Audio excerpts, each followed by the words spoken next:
Right, testing. Okay, looks good. Hi everyone. Welcome back. My name's Samuel Bennett, and on this stream, we're going to be streaming the production of a rendering engine using Haskell. Uh, Keeping it simple and working our way up. I've been away for a little while, so please forgive me for not streaming for the last few days. I started up some classes which have kind of interrupted my usual rhythms and still trying to figure out that. So hopefully we'll be back to a kind of more regular schedule um, at some point soon. So what did we do last week? So last stream um, we got a square rendering and spinning around. Let's have a look.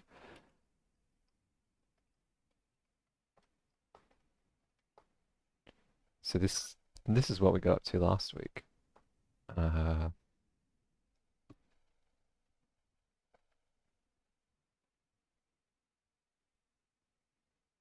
oh, hang on a sec.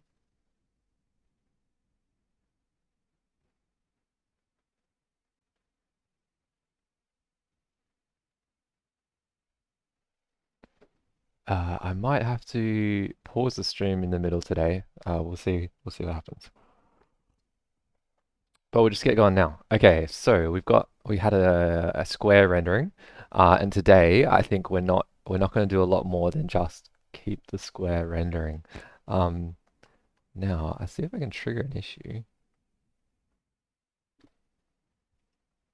Not at the moment. All right, so the first thing that I want to do today is have a look at this swap chain. So, let's get rid of some of this. Something that we did was we put this kind of we've got this idea of a frame sync, which is like a frame synchronization primitive, and we're using it to yeah, synchronize like between the graphics card and the host, the CPU, like when something is being rendered to and when like it's not being rendered to, yeah, when the render is finished, when the image is available to be started rendering to. So we're just like kind of pushing that all in a structure called frame sync.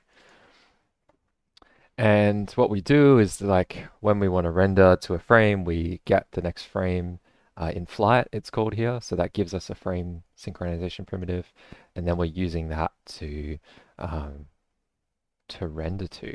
So you can see here that we're like waiting for the fence to be available and acquiring the next image and using these semaphores and these fences to synchronize our rendering. But there's kind of like, I don't like the frame and flight being part of the swap chain after some thought because like there's different arities going on here, like arities, um, different, what's another word for it? I'm not sure. Different numbers of things going on here. So with the swap chain, we have a number of images available. Let's say it's five. So the swap chain has like five images that we can render to in sequence. We can only be presenting one of those images at a time. We can have five images that we can be rendering to. Whereas the frame in flight, that kind of tells us, like, the frames in flight tells us is a parameter that we configure that tells us how many frames we're actually rendering to at a time. We only have enough synchronization primitives for, like, if we say 2 frames in flight, we only have enough synchronization primitives for 2 frames in flight. It's kind of weird them being in the same structure when they have different arities. Um, and yeah, it just doesn't feel right. So what I'm going to do, I did experiment with moving this idea into like the renderer, but I'm not keen on having a renderer at all at the moment. I think it's a little bit too early to be deciding like what this big blob renderer is. So I think we should break things up into their kind of component parts. And I really don't think that frame sync belongs in the swap chain component. I'm gonna be right back.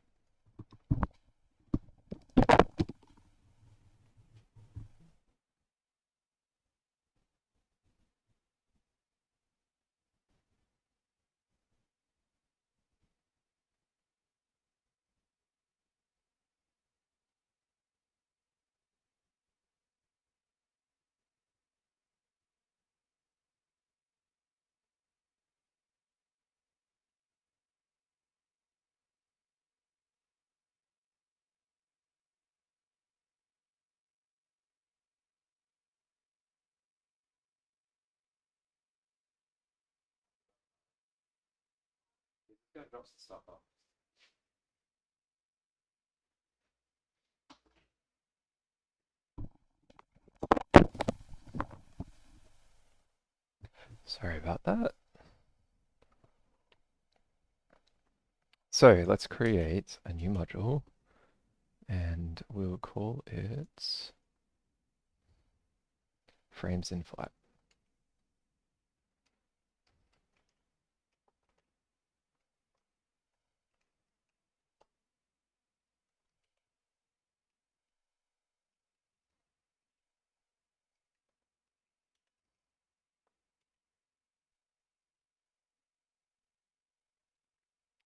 Let's move the frame sync primitive to this module. Get rid of these frames here. Copy this over here. Let's make a data structure to hold the frame sync primitives. So call it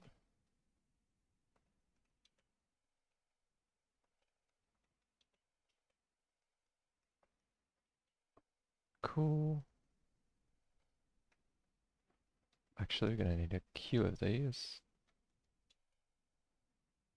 Queue.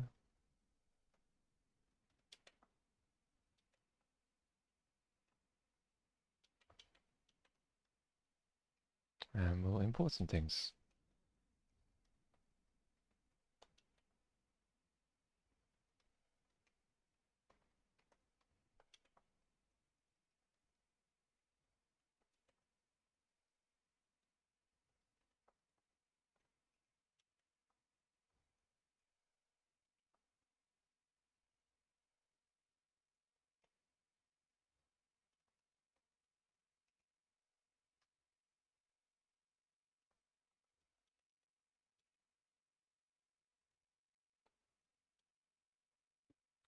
Okay.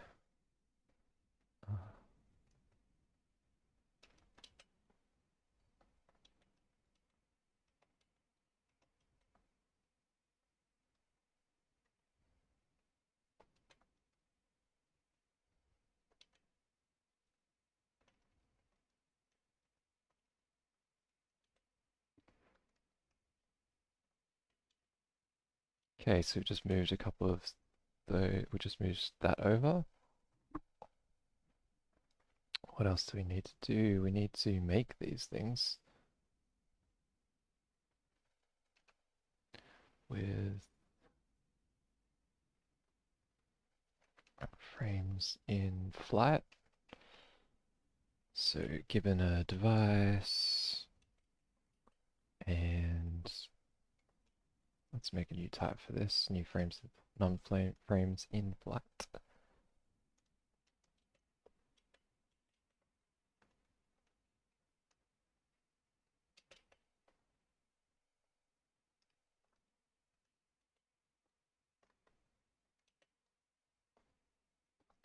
We're going to produce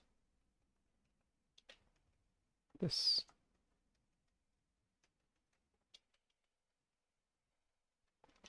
Fire some frames in. Cool.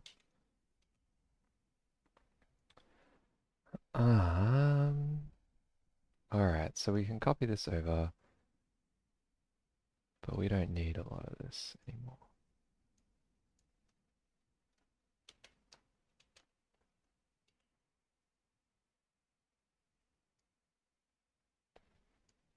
So you can already see that we're simplifying this swap chain structure, which is nice. It just didn't feel right there. So in this case, like, so this is an example of where I think it's felt a bit off is like the thing with the frames in flight, their lifetime is longer than the swap chain. So when the swap chain is recreated on a swap chain out of date exception, when the frames in flight were part of the swap chain, um, they also had to be recreated, or we had to think about whether or not we wanted to recreate them, and we never did. It just didn't really make sense. So uh, by moving that into a different structure, we can have different lifetimes for those things. So the swap chain is like, it has a pretty limited lifetime just to whenever the window is resized.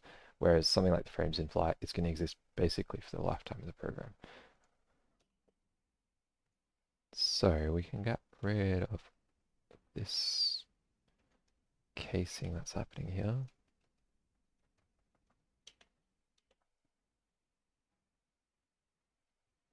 So we create a new TQ for the frames. And then we can just say for the number of frames in flight, we'll create a frame sync, and then we'll write that frame sync to the queue. Just like that.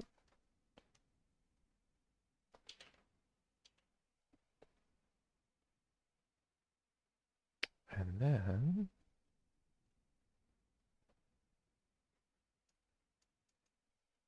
we can just return our frames in flight.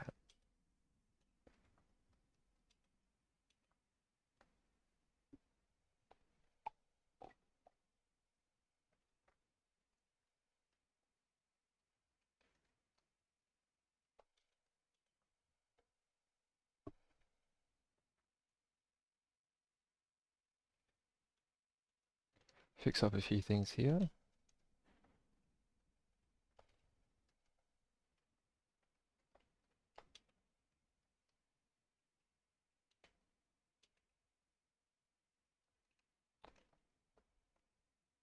Let's move this frame sync and fence stuff.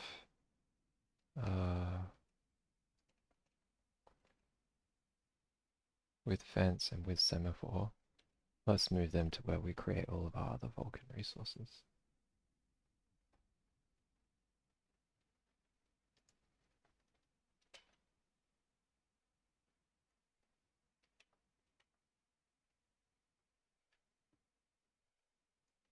That's kind of part of our renderer, so we'll take the frame sync, but we'll leave with fence and with semaphore. So it's resource allocate.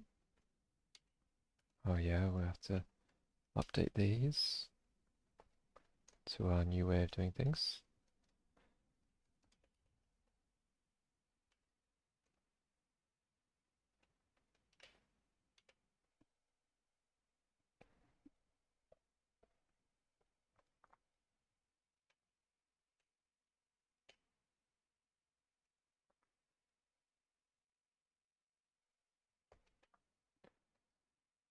Do some importing.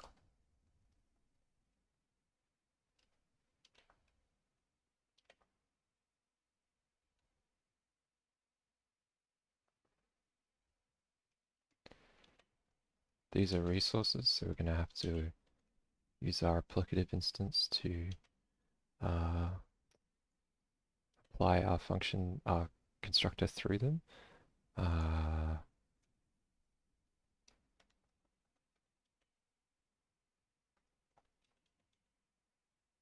Cool. Should also be,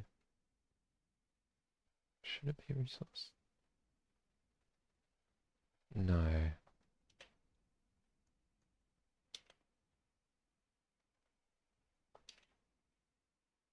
These are, yep. And what should we do here?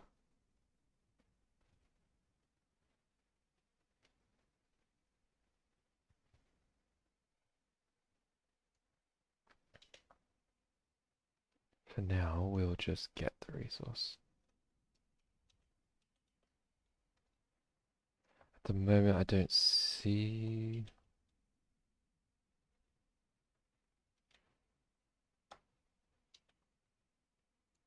what is going on.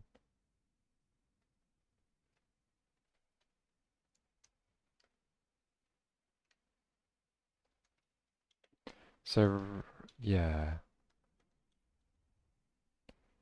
We do have the option of managing the lifetime of the resource, but we're just going to opt out right now.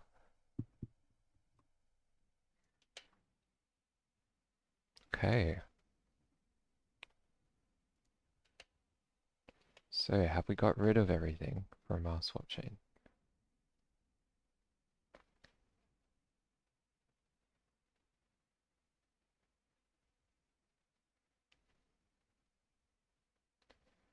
Not quite.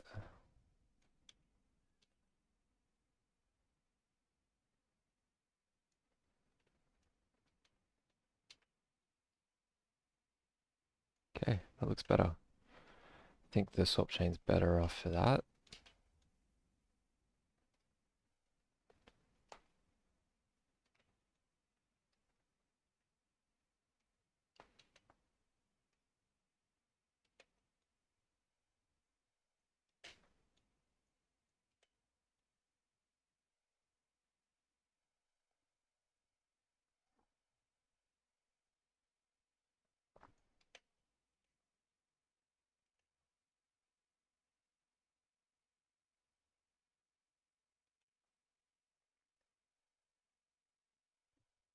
Okay. So we've got our different structure for our frames in flight, separate from the swap chain. Let's check that we're compiling. Should I add this new module to our Cabal file?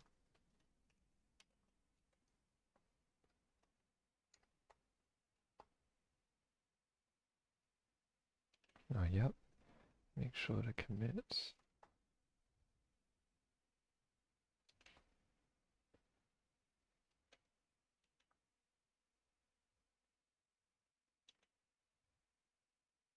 Ah, put it in the wrong place.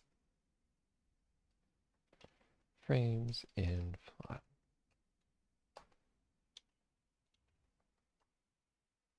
Alright, great. Oh, yep, so our examples are failing. That makes sense. Okay, so let's start with the bottom one. Buffer. So fs, yep, that's not coming from swap chain anymore.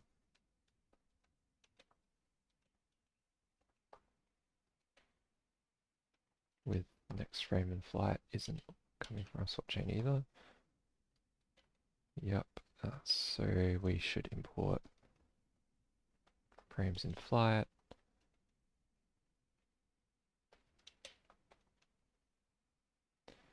Import our semaphores, import our fence, and then import the functions that we need. Right.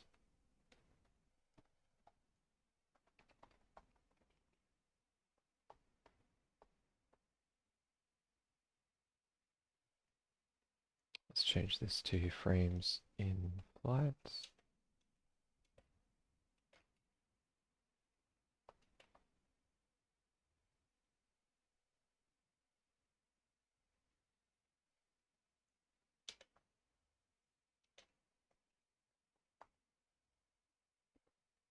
We'll need to make one of these frames in flight, so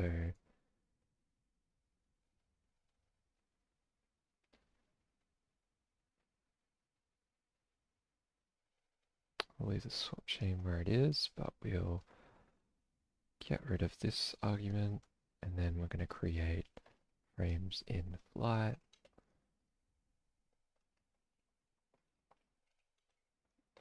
Get the device out of the context. Got our number of frames in flight.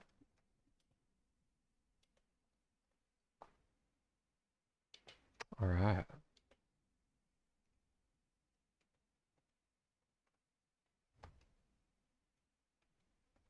Apparently we don't need this anymore.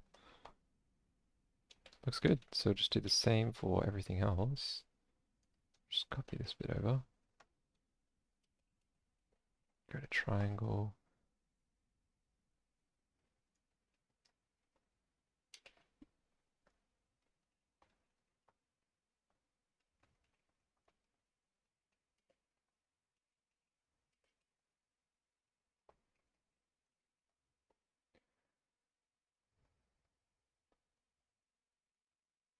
Delete the old imports from the swap chain and we'll add them to frames in flight with next frame in flight with frames flight fs semaphore render finished semaphore image available then fence in flight.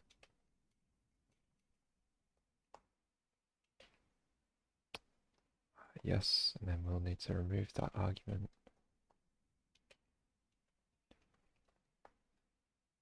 We're not using pipeline layout anymore. Okay, one more.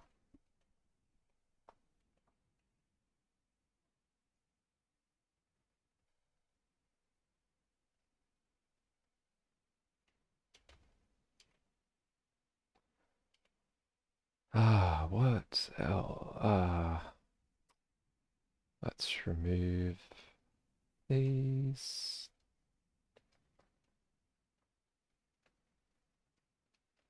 Import them from the right place.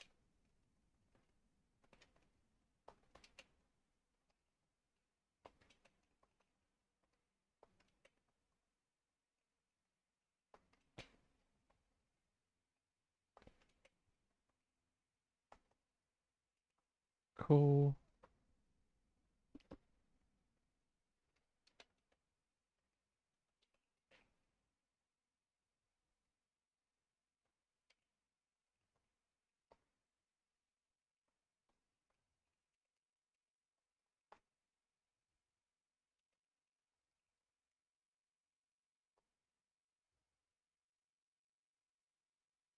Remove any redundant imports.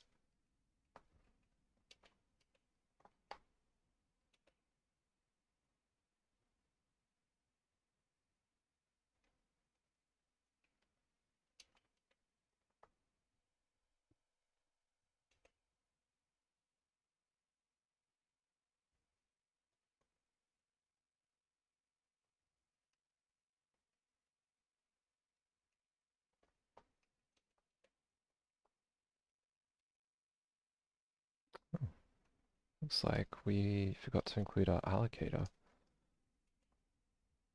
in our Cabalfa. Alright, so we should be good. Let's load up our examples again and just make sure that they work. So we've got our triangle, can resize that. We've got our buffer, can also resize that, looks good. And then finally we've got our uniform. Cool. Oh, interesting. I don't know if you can see, but if you follow this white one around, when we resize the window, the white always resets back to the same position. So we've got a little bug there. But let's just commit this. So we've moved our frames in flight.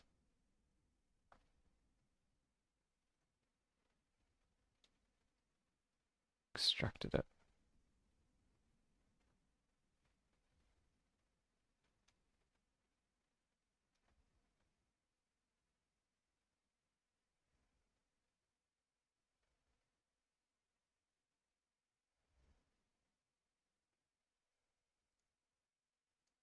Cool.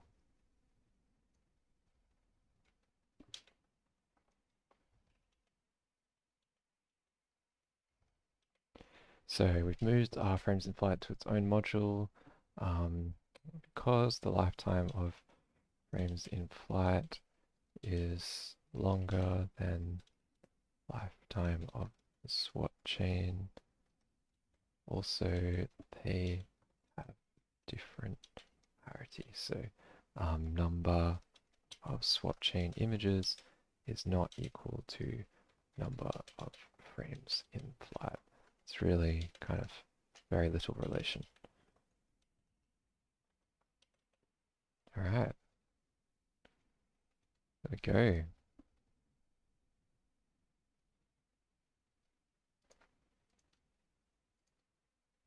Okay, and then we'll have another one to include allocator module in Cabal file. It's an important one. We'll push that up. Let's see if we can find that bug. So that bug is that the position of the circle resets, of the square resets every time we resize the window. You can see that white corner is always moving to the upper right. Like scratching a disk. So, this probably has something to do with time. Current time. I'm just probably doing something silly. Yep.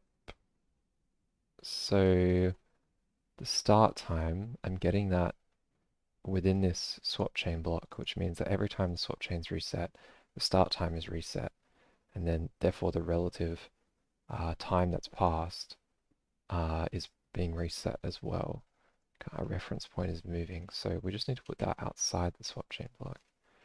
And then we should be good. So that white part should continue, yep, to move around in a circle. Great. That was an easy fix.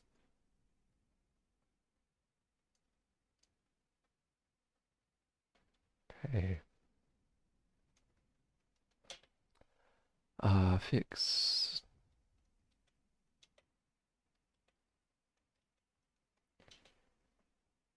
So for the uniform example, we fix the position reset when resizing the window.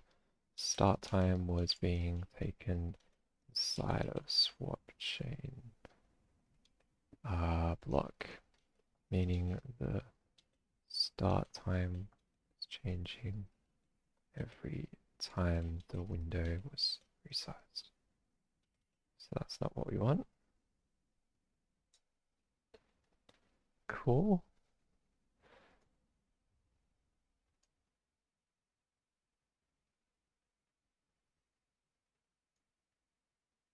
Okay.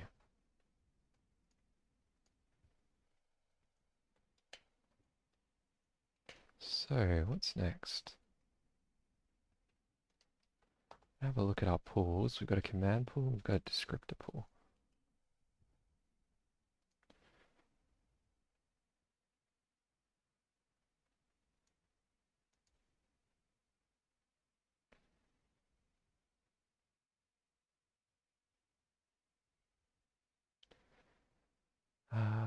So I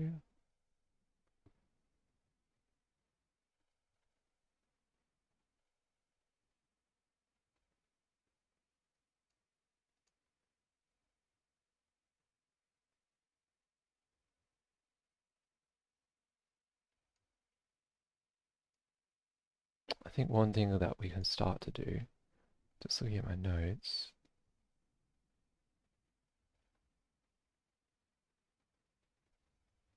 is we have a slight complication with this descriptor pool.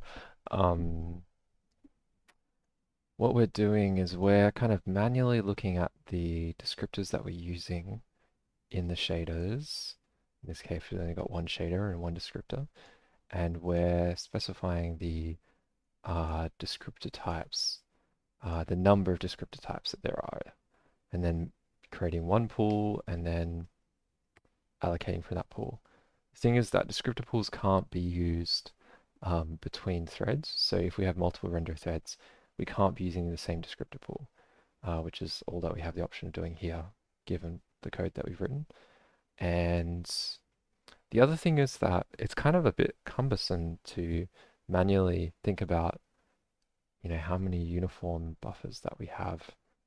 Um, and aside from doing some pipeline analysis, which would be good to do at some point in the future, I've seen like lots of games just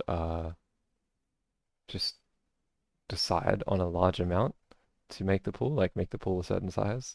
That's definitely big enough. And I think that's a good option here. We'll just make the pool like a big pool.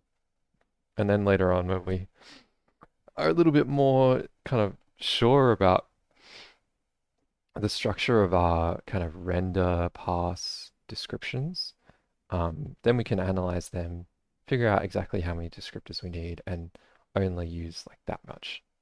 But for now, I think we can just make it big. And if we do that, we can move it into our frames in flight, because frames in flight kind of represent like, so yeah, we've got, let's say 2 frames in flight. We're going to be rendering to 2 frames. And then for each of those frames, for each thread that is rendering, we need a descriptor pool. So we need a descriptor pool for each frame in flight, and a descriptor pool for each thread recording in that frame of flight. So the amount of descriptor pools we need is like the number of frames in flight multiplied by the number of threads. Now, like if we just presume that we only ever have one thread recording in one frame in flight, then we just need 1 frame in flight for each, one descriptor pool for each frame in flight. So we'll just do that, and then maybe in future we can like think about like, okay, what if we had multiple threads rendering to 1 frame? But we're not going to do that right now.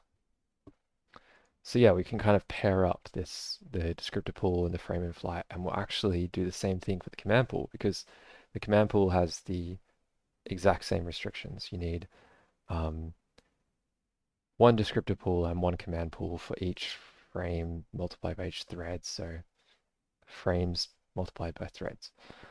Let's just start with the descriptor pool. So we've got a queue for the frame sync. We could just add the descriptor pool here.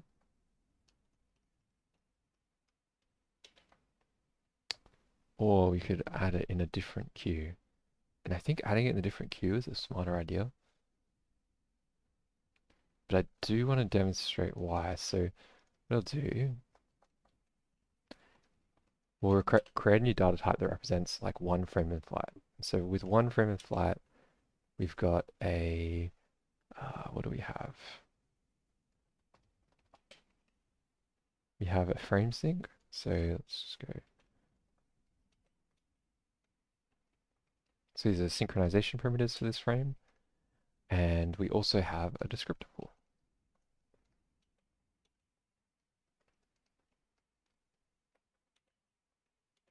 Cool, and it doesn't really matter where we get those from, but let's say they're both elements of this queue. Great. So now instead of getting a frame sync, we actually get a frame in flight.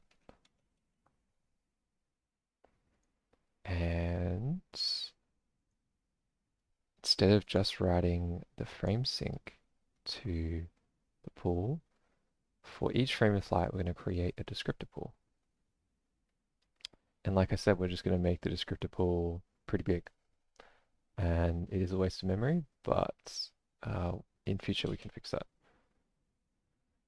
So like, let's just say can allocate a maximum 1024 sets from the pool and this many uniform buffers and this many image samplers. And we'll just copy our descriptor pool creation function. So I'm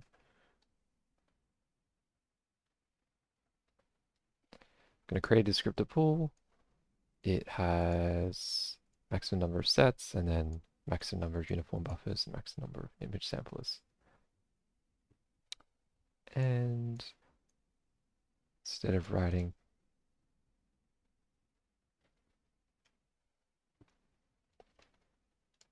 also just get that resource, and we'll write our frame and flat.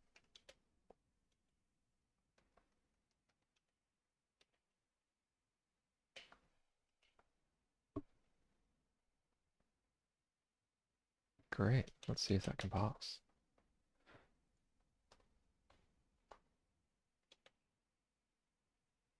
Oh.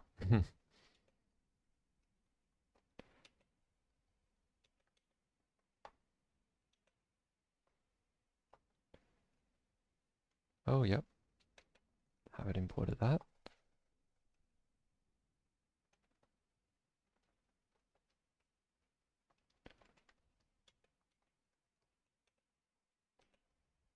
So yeah, we're creating a rendering engine in Haskell using Vulkan, and you can follow along with the commits at this repository, sambnt/rort or rort. So you can follow along what we're doing live here. And I also have a YouTube channel where I'm uploading these streams. So youtube.com/@SamBennett_TV. So you can see the previous streams here. Alright, so we're missing an import.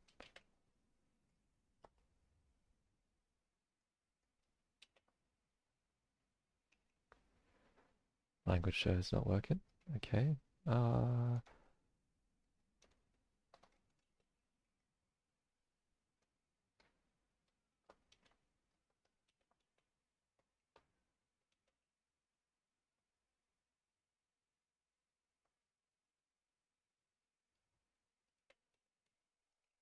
With vk descriptor pool.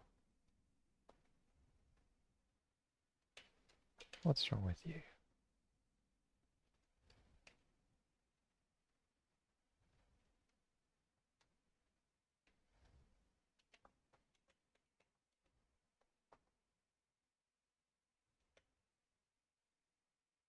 Yeah.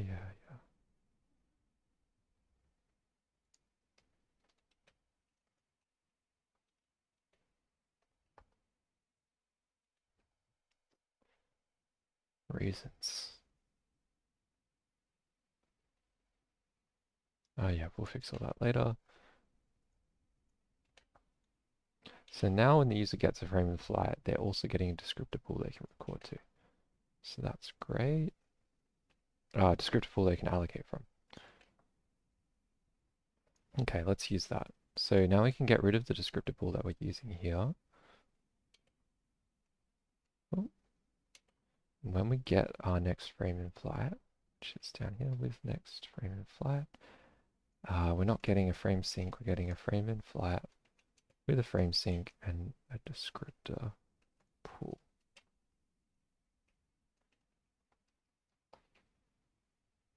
So,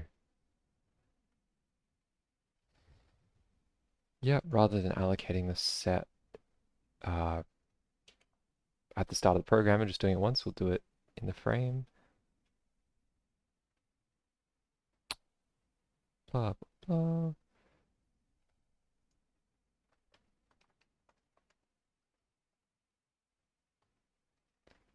Okay, it's descriptor.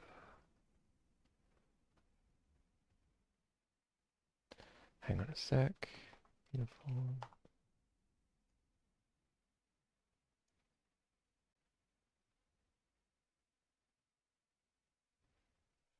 So yeah, we'll just do it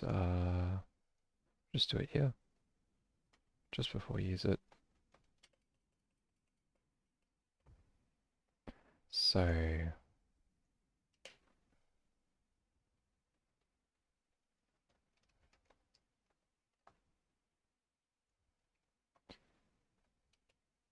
this with next frame in flight function has given us a descriptor pool. We're going to allocate the descriptor sets. So remember, it's not recommended to free individual descriptor sets. We just reset the pool. Should probably say reset pool. So we don't set up any like destructor here. We just allocate descriptor sets and leave them kind of hanging or leave them unmanaged. So let's see. Can we compile this? Come on, Haskell language server. You can do it.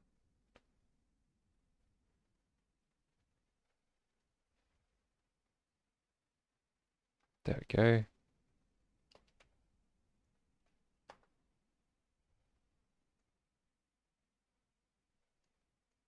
Yep. Get rid of that. Cool. Now the with VK descriptor pool import is unnecessary because frame in flights is handling that for us. Alright, let's see if our example still works. Now we've only got one example using descriptor sets, so just check that one. Yeah, it looks good. We might be wasting memory doing this, but we'll get back to that. So let's just write a comment for that. So like we just hard code some large sizes for the pool. In the future, we might analyze the render graph to allocate the right number of descriptor sets, or we could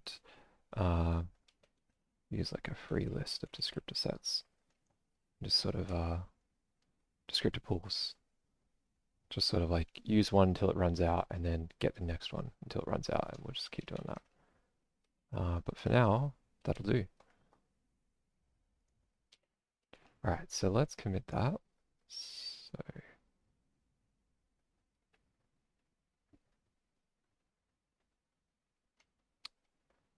move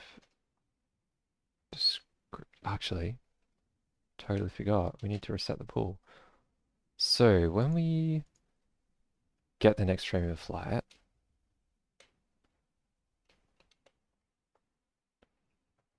so this is the user's function that they're going to to the user's function f, we're going to pass the frame in flight. But then after that, so even if we get an exception, we can use finally, and finally basically will be called after the computation that runs, even if there's an exception. So finally, we will vk set descriptor pool device, and then descriptor pool, and then k0 for the flags argument. Okay, so we need to pass in the device as well in order to do that. And we'll need to import finally. Could have a quick look at finally actually. No. Okay. So there's a computation to run first, a computation to run afterwards, and then that's it. So even if an exception was raised, it still runs that computation. And so we're masking asynchronous exceptions. We're restoring them for the user's computation. And then on exception, we're calling our final operation. If there is no exception, we call the final operation. So that's how it works.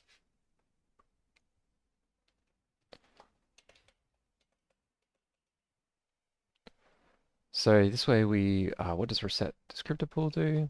I can just have a quick look. So resetting descriptor pool recycles all of the resources from the descriptor sets allocated. So any descriptor sets that we allocated which we did.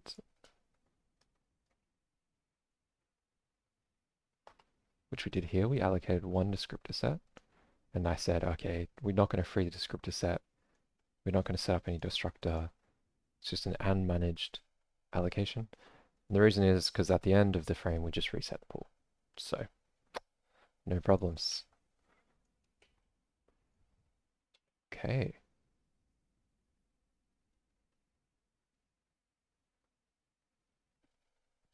Excuse me. So what do we do here? We moved descriptor.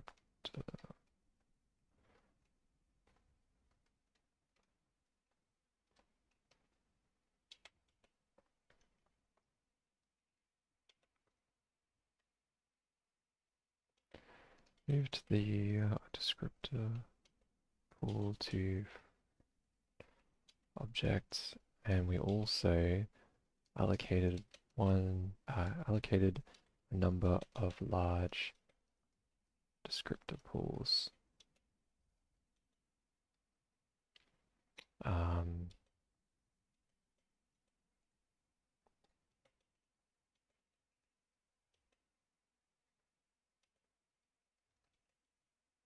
Set of tailoring.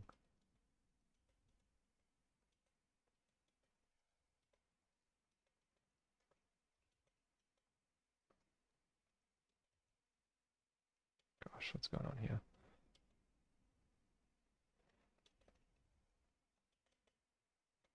Okay.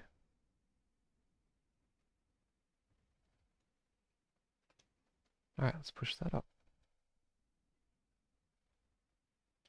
Actually, yeah, there are a few things we might have broken.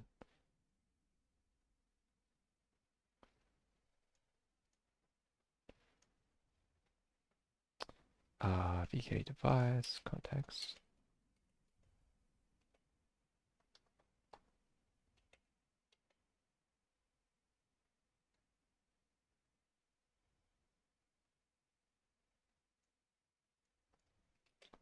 Surely I would have broken my triangle example.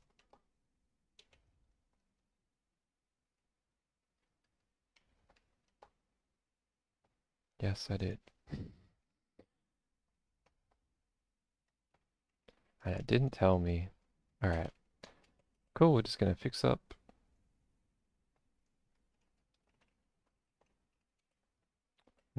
These don't use the descriptor pool.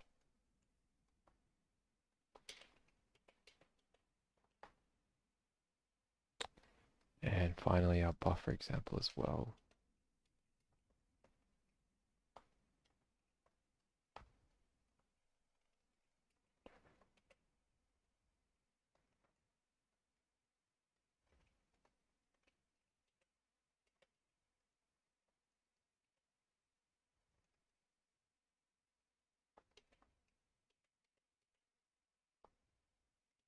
Okay. Let's just run those examples and make sure they're still working. Start with our triangle. That looks good.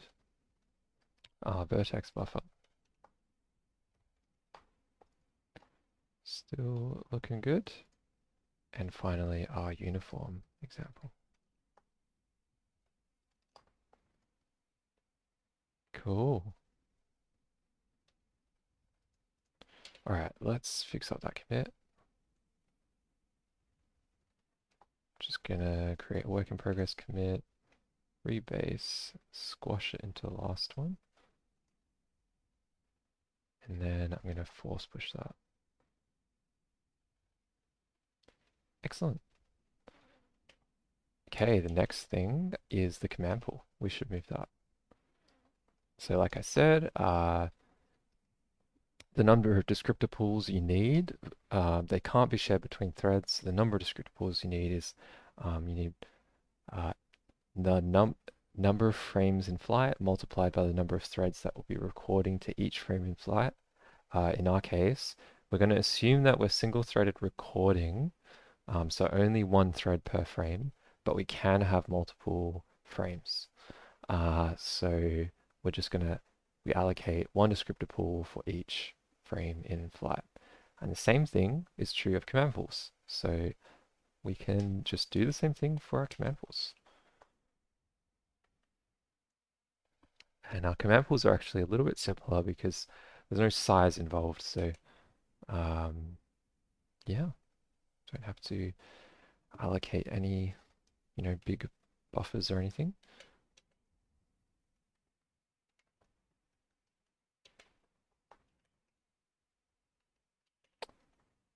And what are we going to do here? So allocated our descriptor pool, and here we're going to allocate our command pool. This frame. Command pool. Oh, let's just copy this.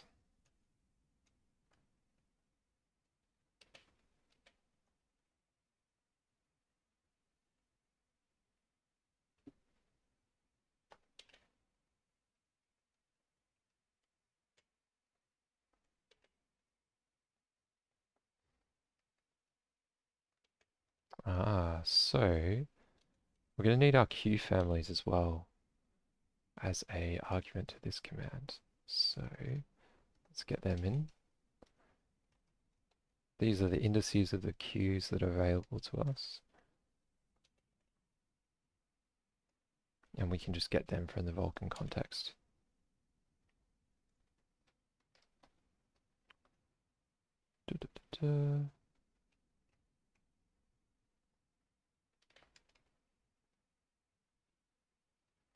And list.notempty.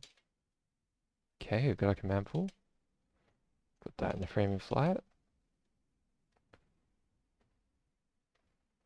Let's make this a little bit more readable.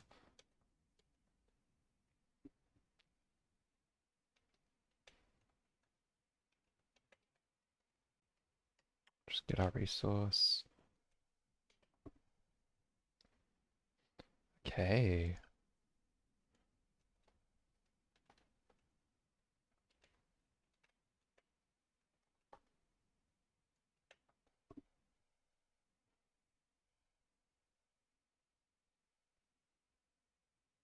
Looks good. So before we forget, we also need to do something for our command pool. So when we give the user the frame of flight, after they're done everything, we should, I think, reset the command pool. So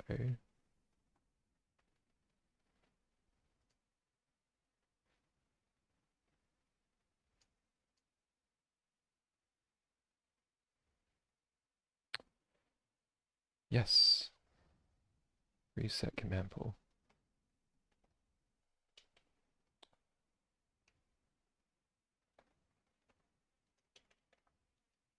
Let's have a look at that. So what does resetting the command pool do? Again, recycles all the resources from command buffers allocated from the command pool back to the command block. Cool.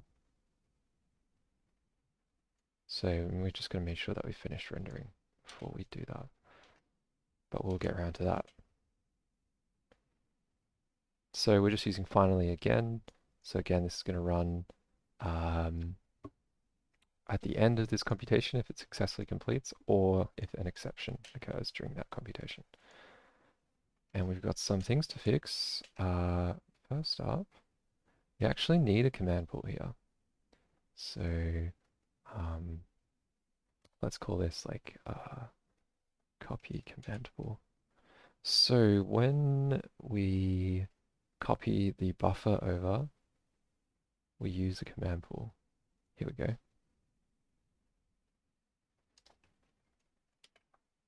And because we're only doing that once from one thread, we'll just create a command pool specifically for that operation.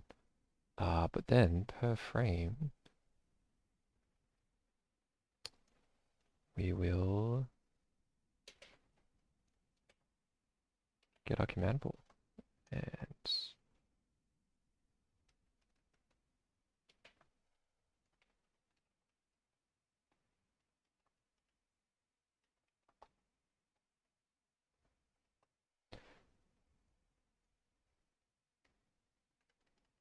think instead of...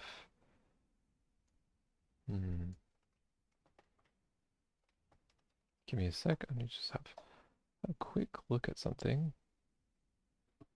Just trying to figure out if we should...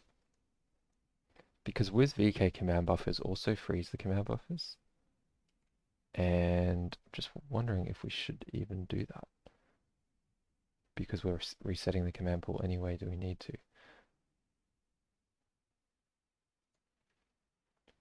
Examples slash uniform. Right. Da, da, da, da.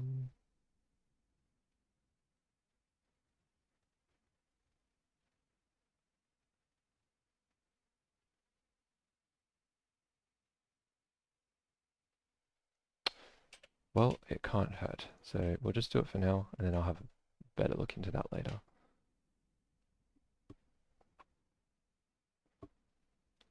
Right. Let's fix these errors. Uniform. Fence. Flight. Okay. So the uniform also is going to need this copy command pool.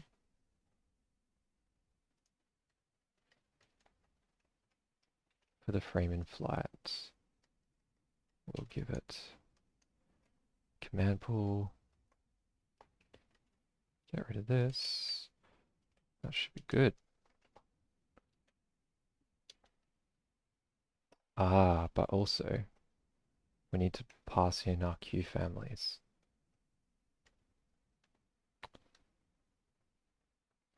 VK Q families context. Okay. And we'll likely have to do the same thing for buffer and triangle.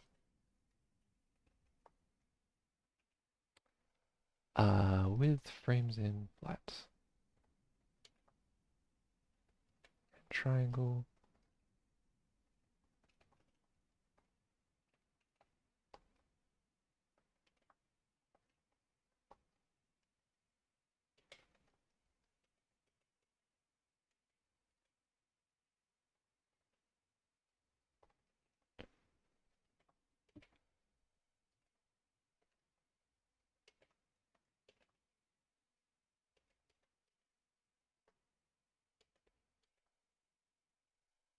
Okay. Now let's run our examples and make sure that still works. So load our triangle example. Still looks good. And let's get rid of our redundant imports while we're here.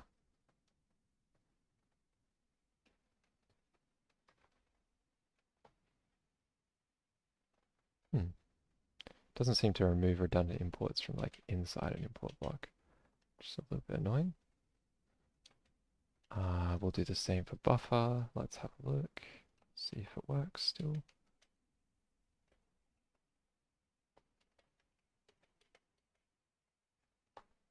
Yep, that looks like it's good.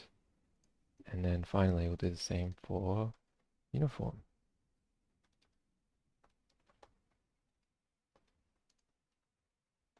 Yep, still working. That's great. So it looks like we just have a few redundant imports and things that we should probably clean up. Actually, let's not do that yet.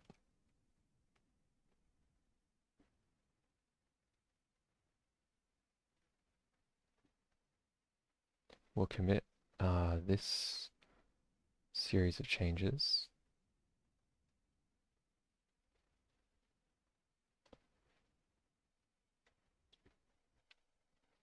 So move command pool to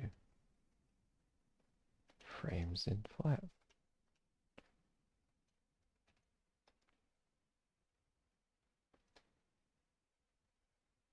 Commit that. Then we'll do a little bit of cleanup here.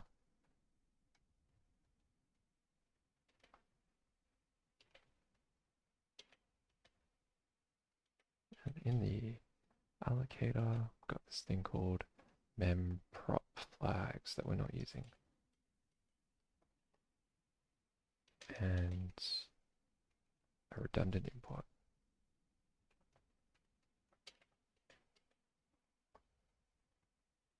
Okay, great, no warnings. Just create a commit for cleaning up those warnings. Alright, so we're kind of like working our way towards making this like thread safe. So it wouldn't be thread safe to render, to have multiple threads rendering one frame, but we can have multiple threads rendering different frames. Now, this isn't really a goal at this stage, but it's like, while we're building this stuff out, it's good to keep in mind it's a lot easier for us to work in small increments than trying to make like a big thread safe at the end. Okay, what can we do next? So far, we've moved our like frame and flight stuff to a different module. We've added the descriptor pool to the frame and flight. We've added the command pool to the frame and flight. Done a little bit of cleanup.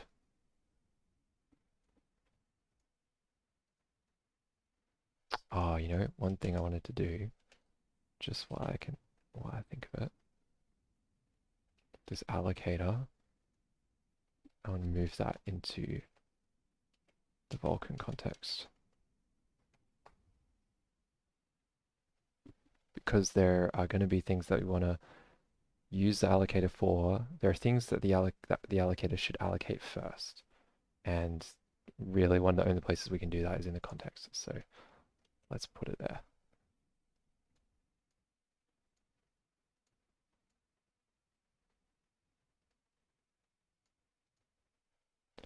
So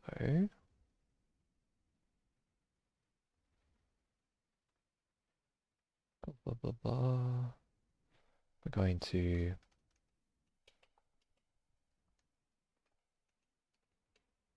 add this thing. This is pretty simple. Just here, as soon as we can, we're going to create the allocator basically as early as possible. This allocator is what we use to make our frame allocator to allocate things in GPU memory for each frame.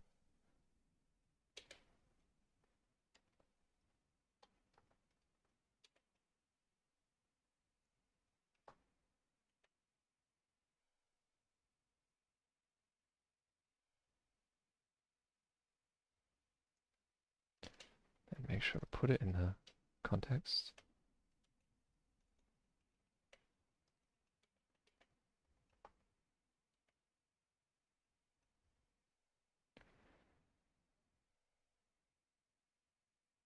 And we'll import what we need to import.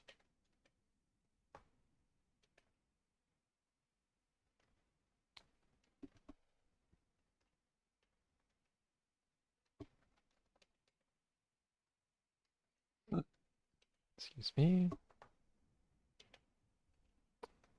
And overloaded record dot. So using this kind of dot syntax to like get the API version out of the application info. And the reason we're doing that is because if we have a look,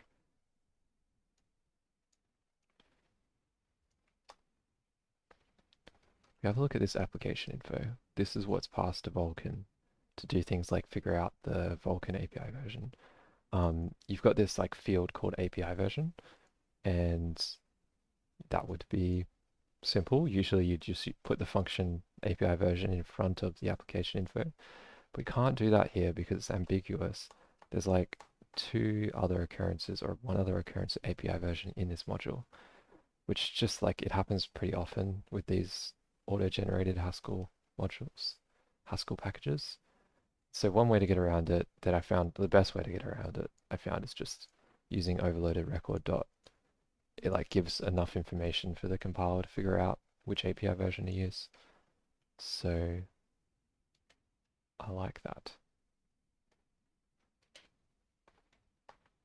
Alright, so we don't have an allocator here anymore. It's in our context.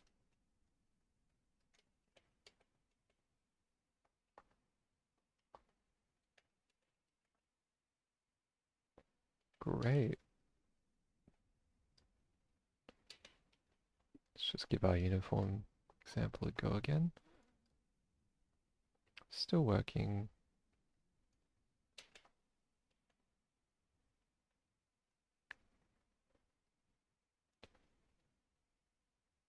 So let's just commit that. Move allocator into VK context.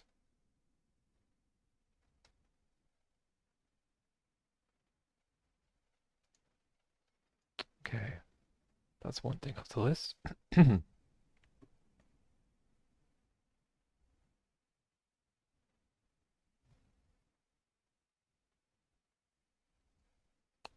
Another thing is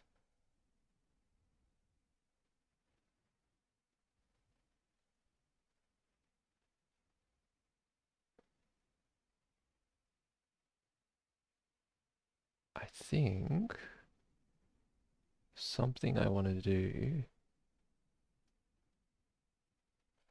Let's have a look at render.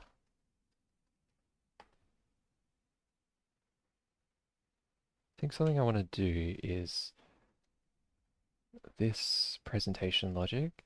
I want to separate here the presentation logic from the like draw logic. So I reckon that'll look something like finally present.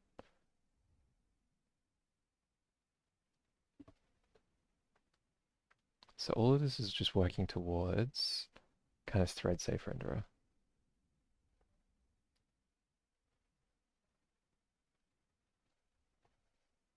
So finally present like probably like given the context in the swap chain or something out of the context in the swap chain and like the frame sync primitive that we got from the frame in flight. Return to us like an image index. And then what we're going to do is we can get rid of all of this kind of presentation logic, indent all of this stuff. Oh, hang on a sec. Computer's dying.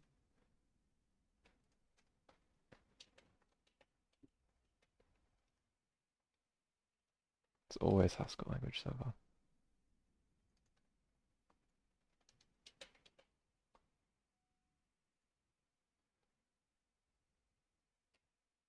Alright, sorry, I've just got someone coming over for a bit. I'll have to be right back. Um, Sorry about this. Thanks for listening to the stream so far, and I'll take a bit of a break and we'll be back soon. Thanks.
All right. Sorry about that. Just had some friends come over and drop some things uh, that they'd borrowed. Um, so back to our little thread safe detour. Yeah, so we're working on uh, getting the presentation logic out of this whole like big render loop thing. And the reason that we're doing that is it kind of makes it a little bit harder to reason about what's going on. I'm having a little bit of trouble. So this is all the like drawing code.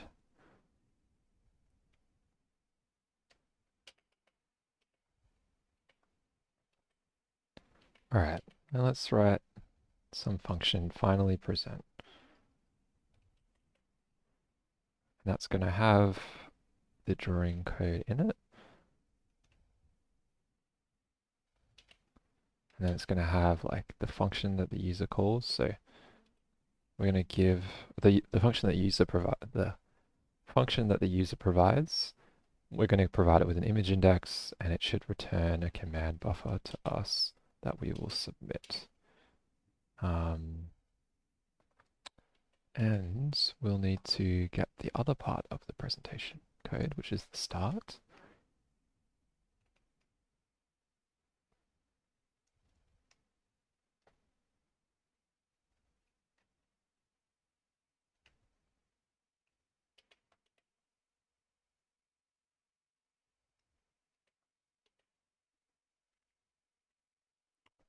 Okay, we're going to have to pass in the frame sync.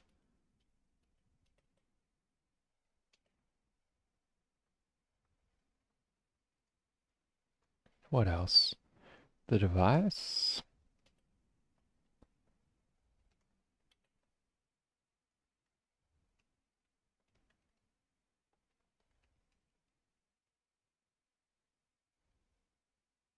The swap chain.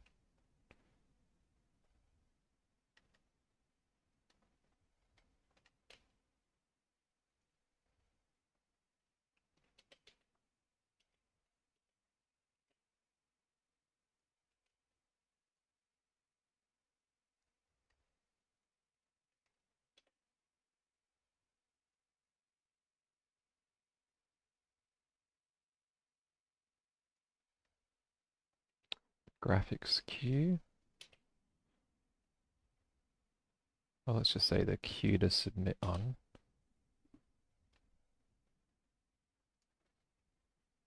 Righto, we'll go graphics queue and present queue.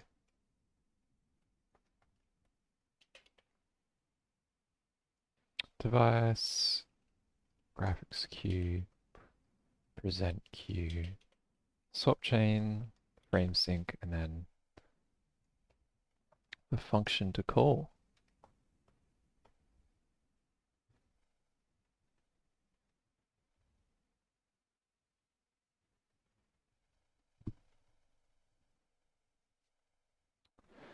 Okay.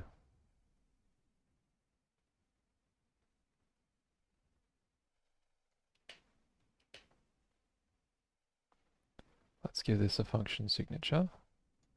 So finally present takes the device, a graphics queue, present queue,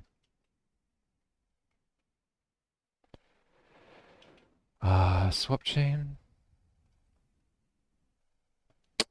and a frame sync.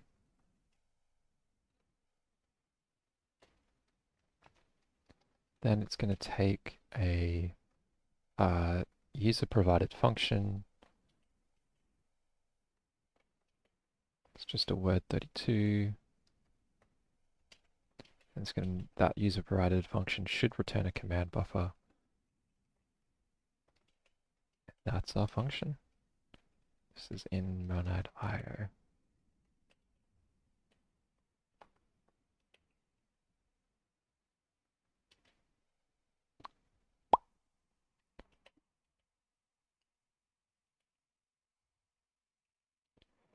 Okay, we're gonna need type operators for that little type annotation that we had there with the image index and data kinds.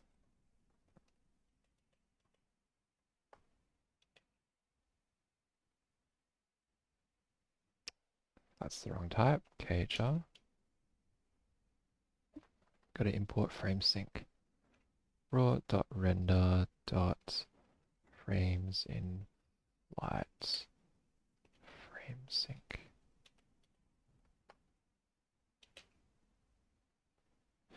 And data.word, word32.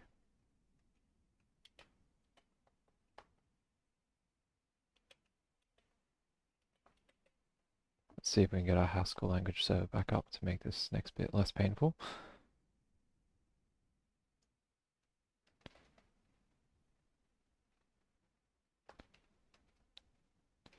Just go ahead and import what we need.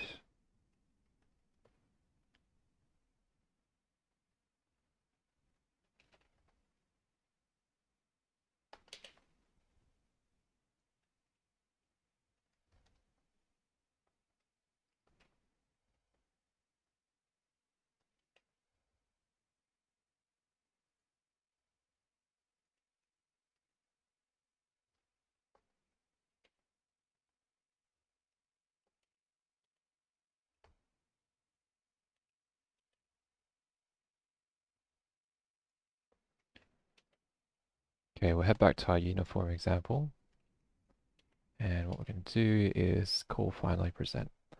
So we'll grab the device out of the context, the graphics queue out of the context, the presentation queue out of the context, and we're going to need to grab the swap chain out of the swap chain.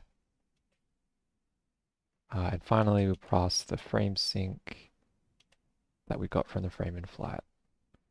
Then we've got an image index, and that should be good.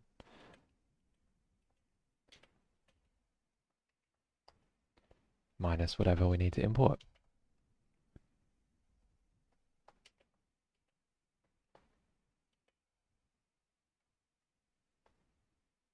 Okay, we need to return the command buffer that we're presenting.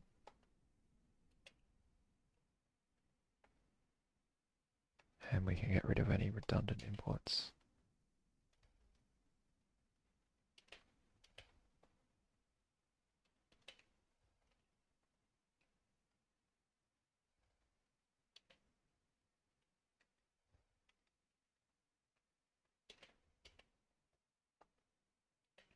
Okay, let's try that.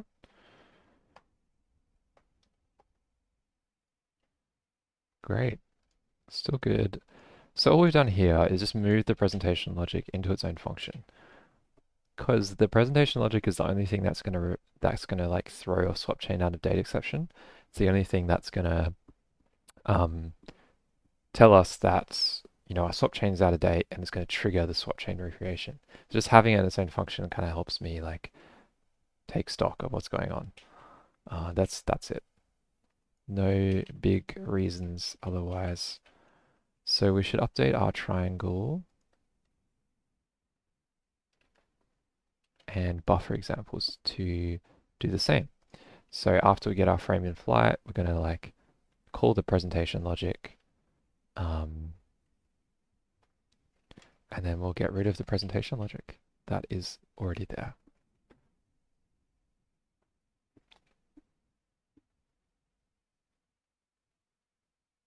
So we indent all this, get rid of the presentation logic, and we return the command buffer that the presentation logic should submit. Well, actually, do we even need that?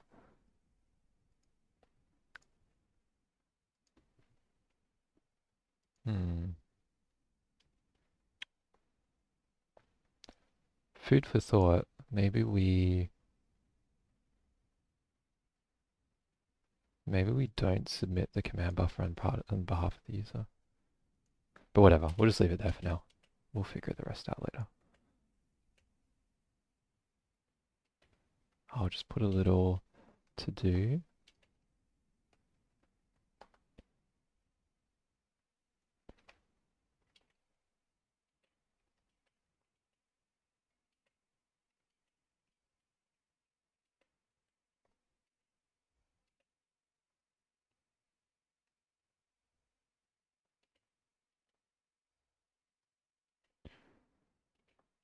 Okay, that was our triangle example. Let's load that, make sure that still works.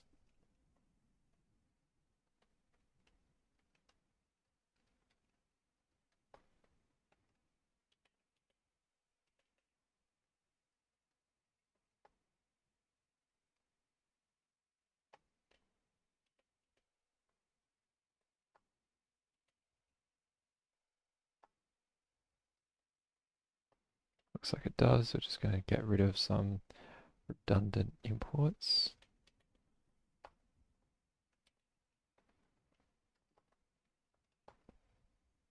Cool. We'll do the same for buffer.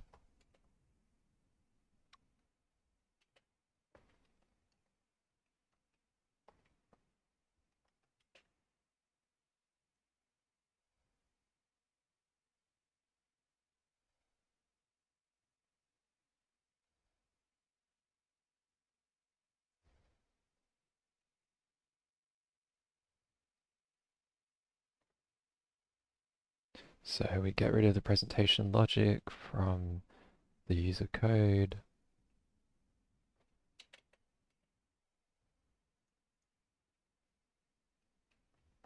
And we return the command buffer to submit.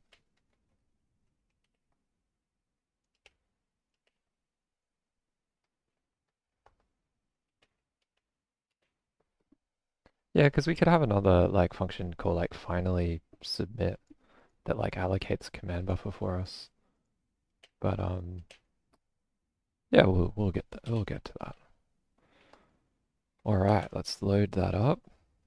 Examples buffer. Looks like we're going to need some imports. And we'll remove some redundant imports.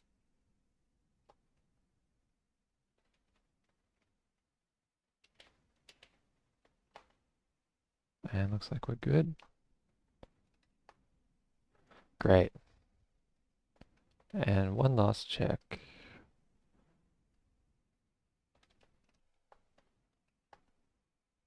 Cool. All right, so what have we done?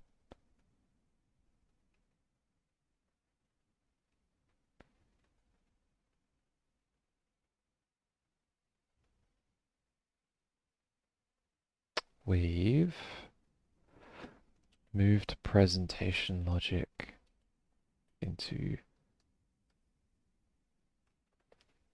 finally present function. Cool. All right. What next? What next?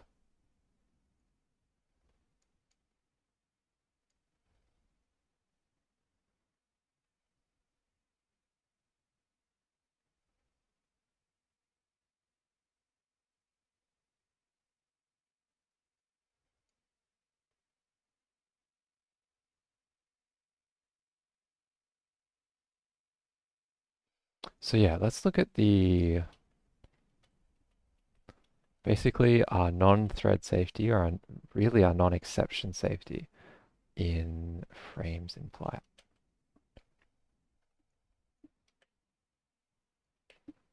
So this looks quite thread safe, right? Like we've got we've got a queue, we're reading from the queue, we're using bracket to make sure to write back to the queue. It looks thread safe, right? We're like doing like finally actions, all that good stuff. But what we're not really being safe about is like Vulkan itself. It's like not necessarily the Haskell that's unsafe, it's the Vulkan. So if we look at our presentation logic, which is nice because we've extracted it into its own little function, um, we can do that now. So you can see that we wait for fences, which means like we're waiting for like this fence to be signaled. Um, that's fine, that's not a problem. Um, it might become a problem later. We acquire the next image, and if that image is out of date, we're throwing an exception. And that's fine. That won't, we're not changing the state of the fence with this call. We're just waiting for it to reach a certain state. So if we quit here, there's no issue. The problem is this next statement here. So when we reset the fence, what we're doing is we're unsignaling the fence. Okay, so now the fence is unsignaled. The only way that we can signal the fence is by submitting work. And that's the problem, because if we get an exception before we submit work, like let's say while we're running a command buffer function, um, if we get that exception before we submit work, we're gonna leave the fence in an invalid state. So you can see here that we signal the fence again when we queue submit. If there's an exception here, this is bad.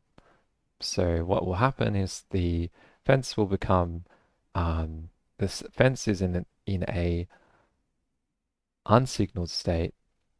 Then next frame, and because we've got this exception safety, we're going to write that frame sync primitive back. We're going to write that fence back into the queue. Next frame, we grab that fence back out of the queue and we wait. We're waiting for it to become signaled, but it's unsignaled and nothing will ever signal it. So we're deadlock. So yeah, like we've got a deadlock here if we get an exception in the command buffer. And so let's, sorry, in this function. So let's see if we can demonstrate that. Let's just go error.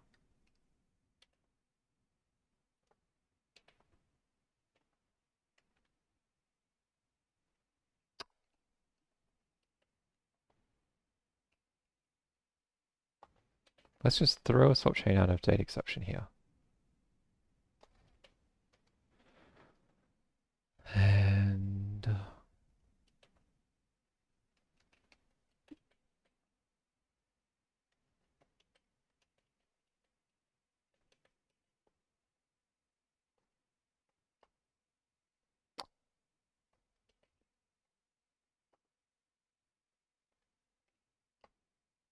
cool.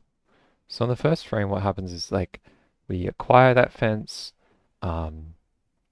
we reset it, like so it's signaled because all of the fences that we create start signaled. We wait on that fence to be signaled, which returns instantly because it's already signaled.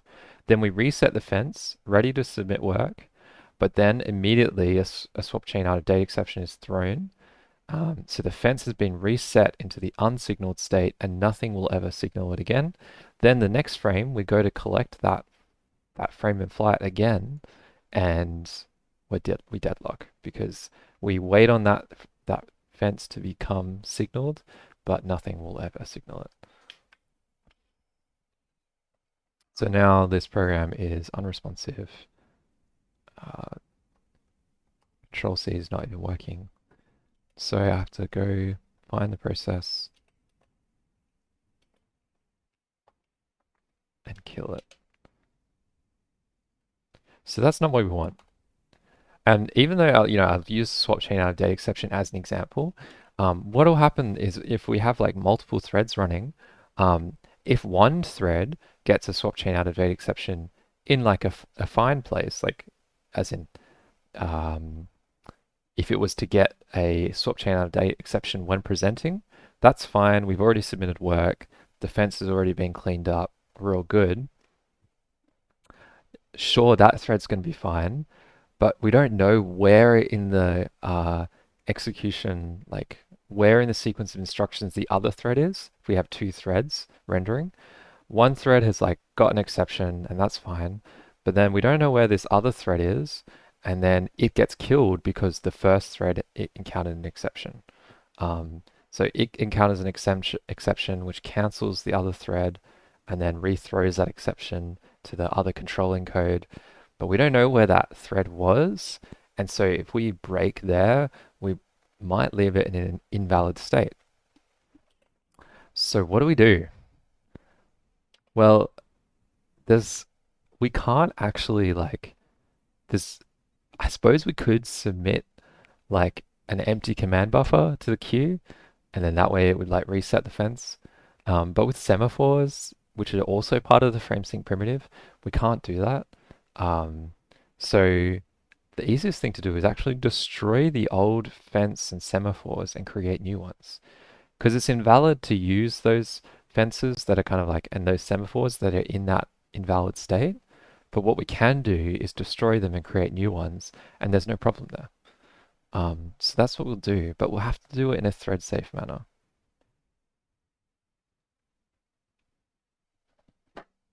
Okay, so let's get started on that. I think this is all going to be in this frames in flat.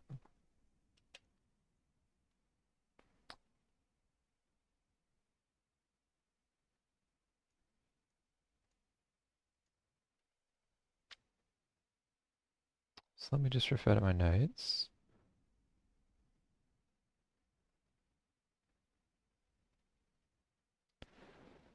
Ay, where am I?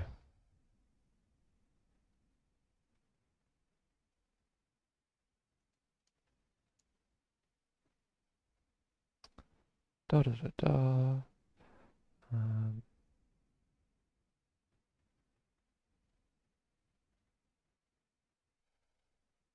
so like somewhere in here, we have to be like, okay, on exception. So if while using the frame in flat, the user encounters an exception, um, we're going to have to destroy the old frame sync and create a new one.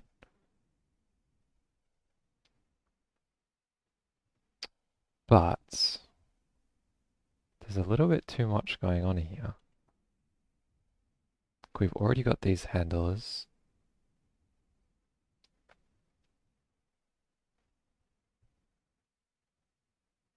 Oh, maybe this is okay.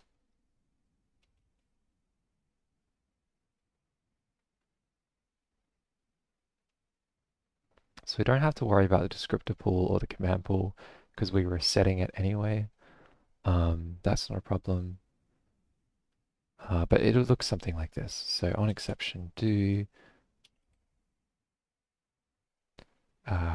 frame sync new. So with frame sync,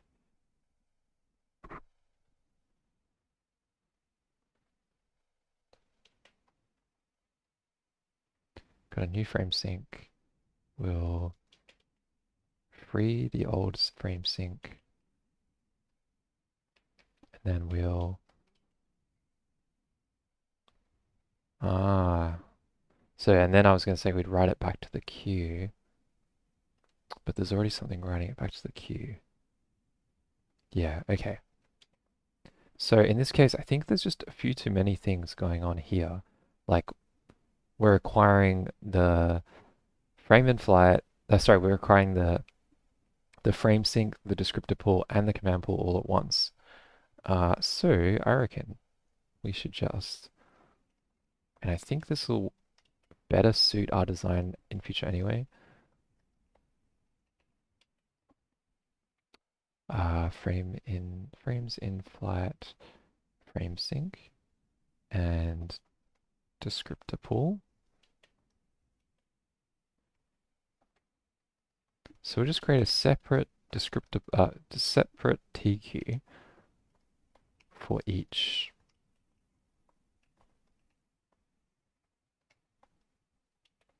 type of thing. And that makes a lot of sense because like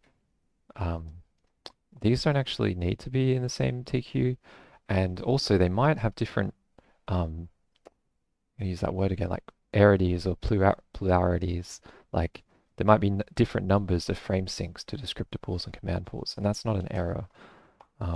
we need one frame sync for each frame, but we might have two descriptor pools for each frame if we had two threads rendering on a single frame. So yeah, that's good actually. So we'd just have to change how we do this. So we'll have a frame sync queue, a descriptor pool queue, and a command pool queue. So we're going to create 3 queues, and then for each frame in flight, let me have a think.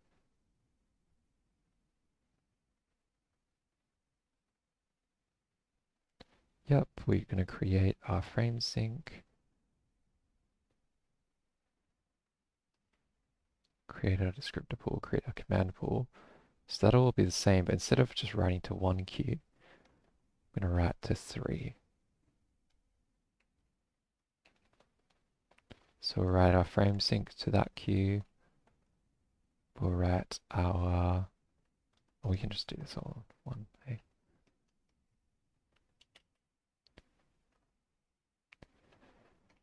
Descriptor pool to another queue, and our command pool to the final queue.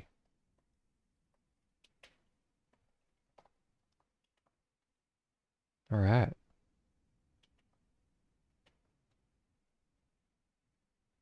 Then at the end, we've got a frame sync queue, a descriptor pool queue, and a command pool queue.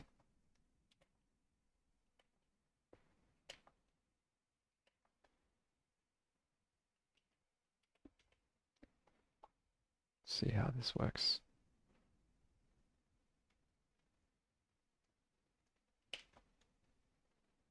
Yep, and so we're going to need to change this because they're not on the same queue anymore. So let's create a function for each. Acquire descriptor pool. We'll start with the easy ones. Go to device, the queue.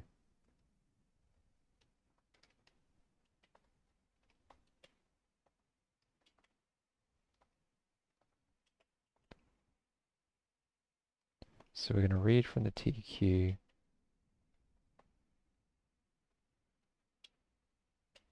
to get our descriptor pool. We're going to write back to the TQ. Oh, hey, Zero. I am using Nix OS. Have you heard of that before?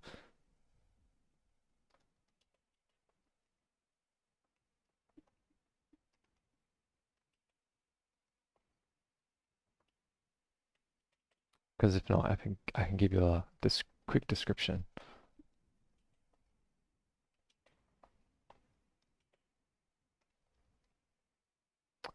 Yes. Yes, NixOS is like a flavor of Linux. Yep.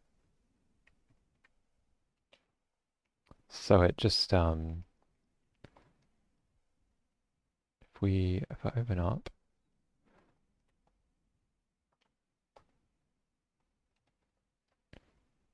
so there's sort of like a configuration file for your system, and you describe like the programs that you want running, like the services you want running, um,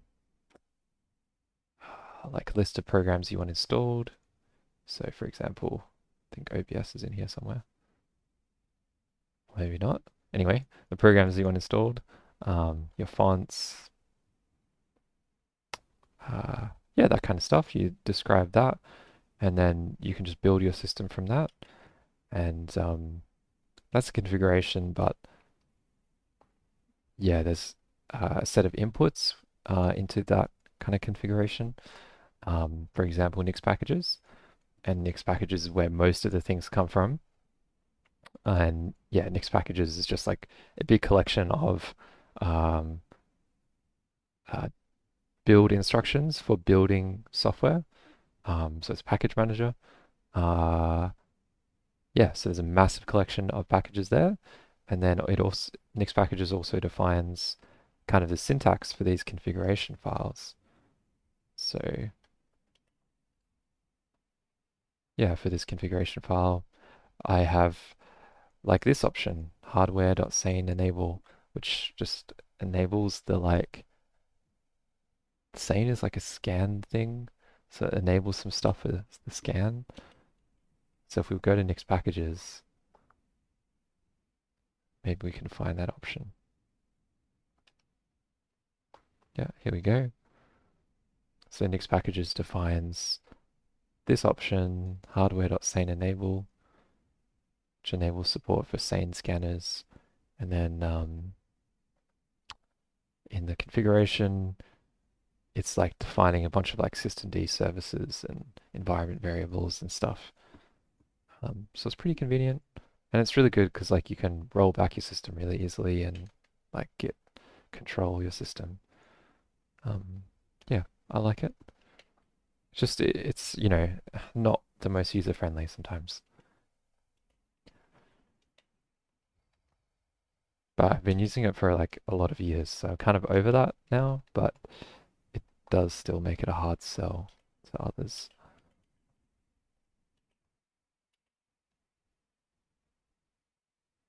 So, yep, we're going to acquire the descriptor pool. So all we've done is like, we're doing what we did before. We've just moved the descriptor pool specific stuff to its own place.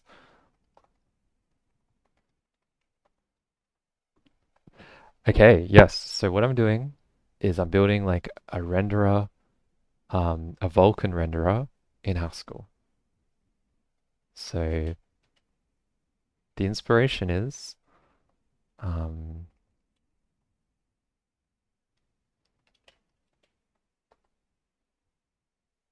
I really enjoy these frame breakdowns, where someone will go through a game and then describe how the game is rendered in terms of like frame by frame or like what the frame is composed of.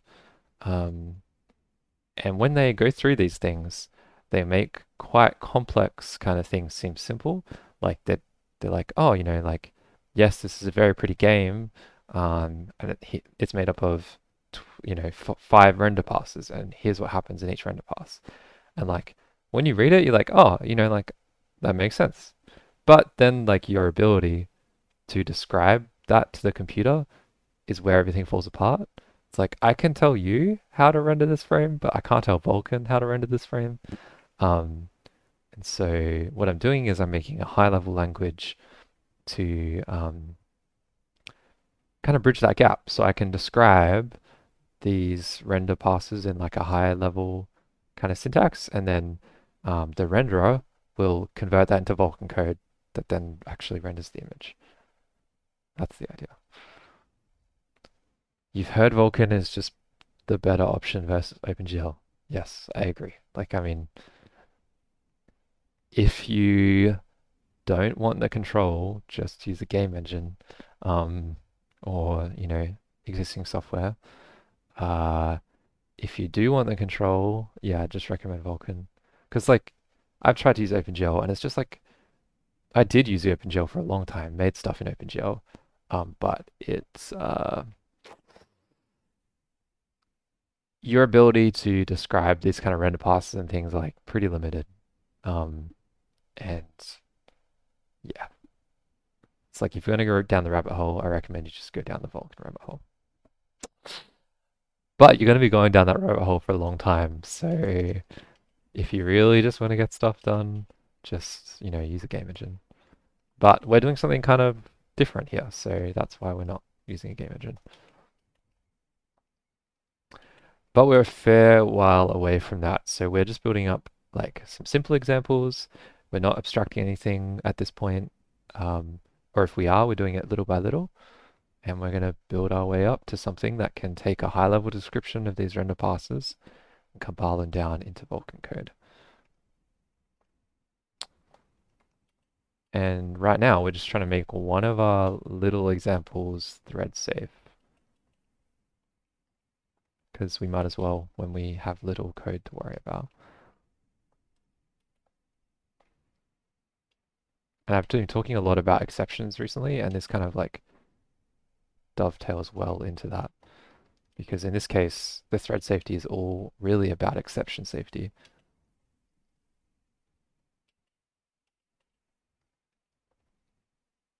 And exception safety in Haskell is a pretty interesting topic, in my opinion. Yeah, exactly. Render passes make up the frame for a game. Sorry, I used a term there that is not obvious, but yeah, like a render pass.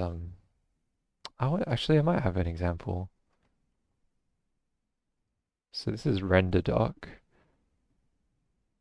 It's a tool. Okay, I don't right now. But yeah, as an example, let's have a look. You can see here that to render screen space reflections, we're using a depth render pass. So there's a depth render pass that's happening that's rendering the depth of the scene. Represented here is like white is very far away and black is very close. And it uses the normals, which is like it's like a vector pointing off the surface of a perpendicular to a surface or a triangle. It's using the specular and it's using the previous frame. So it's using that information somehow to make up this screen space reflection. And then this screen space reflection is just part of, you know, a larger frame.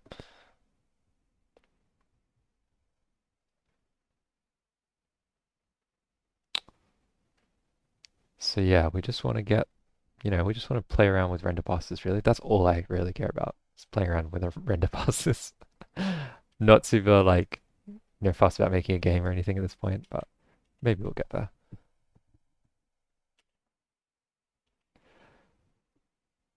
Yeah, I mean, like, game development can be simple, You can use like pen and paper and um, dice and just start there. If you're just wanting to make kind of like a fun game that you can play with your friends, if you're wanting to make like a fun game that you can run on the computer, you can just use like Game Maker and stuff, and there's nothing wrong with that. Uh, and that'll be simpler than what we're talking about here.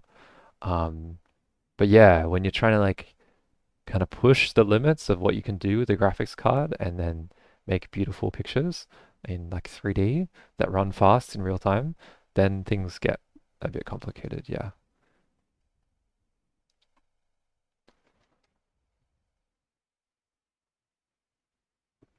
But when things get complicated, I find it's just about interest. It's not like you can't do it, it's just whether or not you're interested in doing it.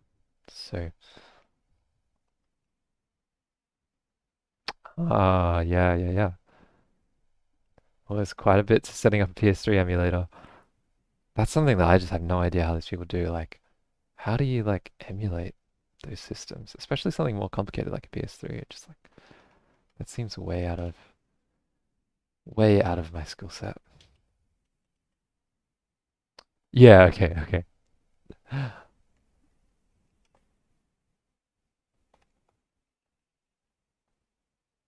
All right, yes, okay. So for this one,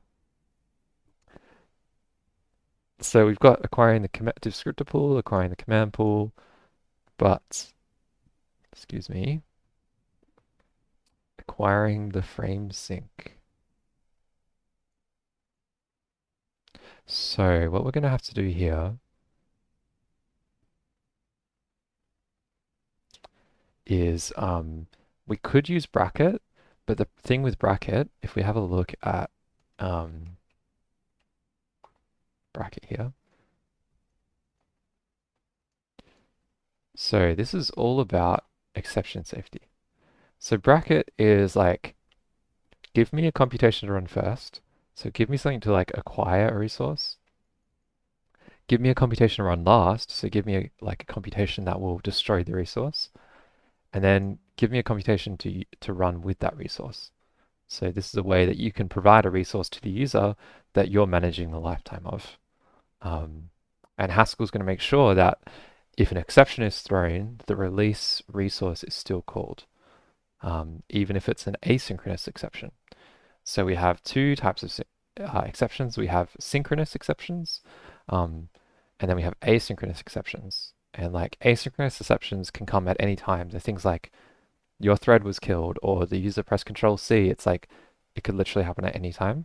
Whereas synchronous exceptions is generally like more well known, like you ran some code and it threw an exception. It's kind of more the exception that you're used to. So if we look at the implementation of bracket, what it's doing is it's masking asynchronous exceptions. So it's saying like, let me zoom in. So yeah, we've got bracket here. What bracket it's doing is it's masking asynchronous exceptions. So it's saying for this block here, if I get any asynchronous exceptions, I'm going to I'm going to like not ignore them, but just defer them for a while. So they're not going to interrupt what I'm doing. I'm just going to defer them for a bit. Um, and I'll look at them after the mask is done. So what happens is we run the before or the acquire action, then we run the user's action, but we restore asynchronous exceptions for the duration of the user's action. So what that means is like asynchronous exceptions can still hit the user's code, which is kind of what we want, because like we don't have to want the user to have to worry about like what the masking state is when they're writing their code. Is it like, are we like masking asynchronous exceptions or are we not masking asynchronous exceptions? We don't want them to have to worry about that. So we just restore the normal state, the default state for them. And if there's an exception that occurs while that happens, including an asynchronous exception, we run the after part. So we make sure to release the resource. Now, if nothing bad happens, then we also release the resource. So you can see that on exception and on success, we're running the same action. So we want kind of the same thing, but on exception, we actually want to do something different to on success. So let's just copy that.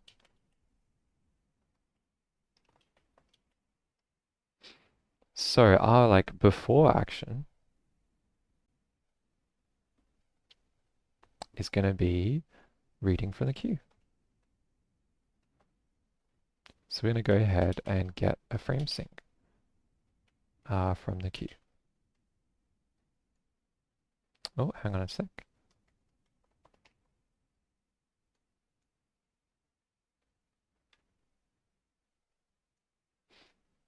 Yep, cool.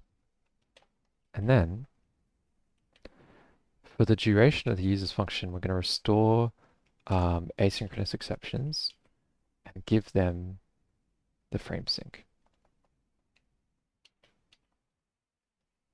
that we acquired beforehand. Now on exception, we're going to do our weird thing, but we'll get to that.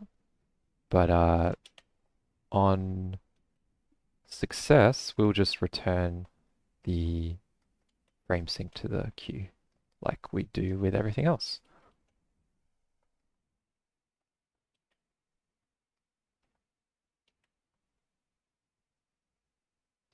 And we just return the result. So this is just like bracket. We're getting something from the queue, we're using it to run the user's computation, and then we're returning it to the queue. But on exception, we don't want to return the frame sync to the queue. So what I've talked about before is that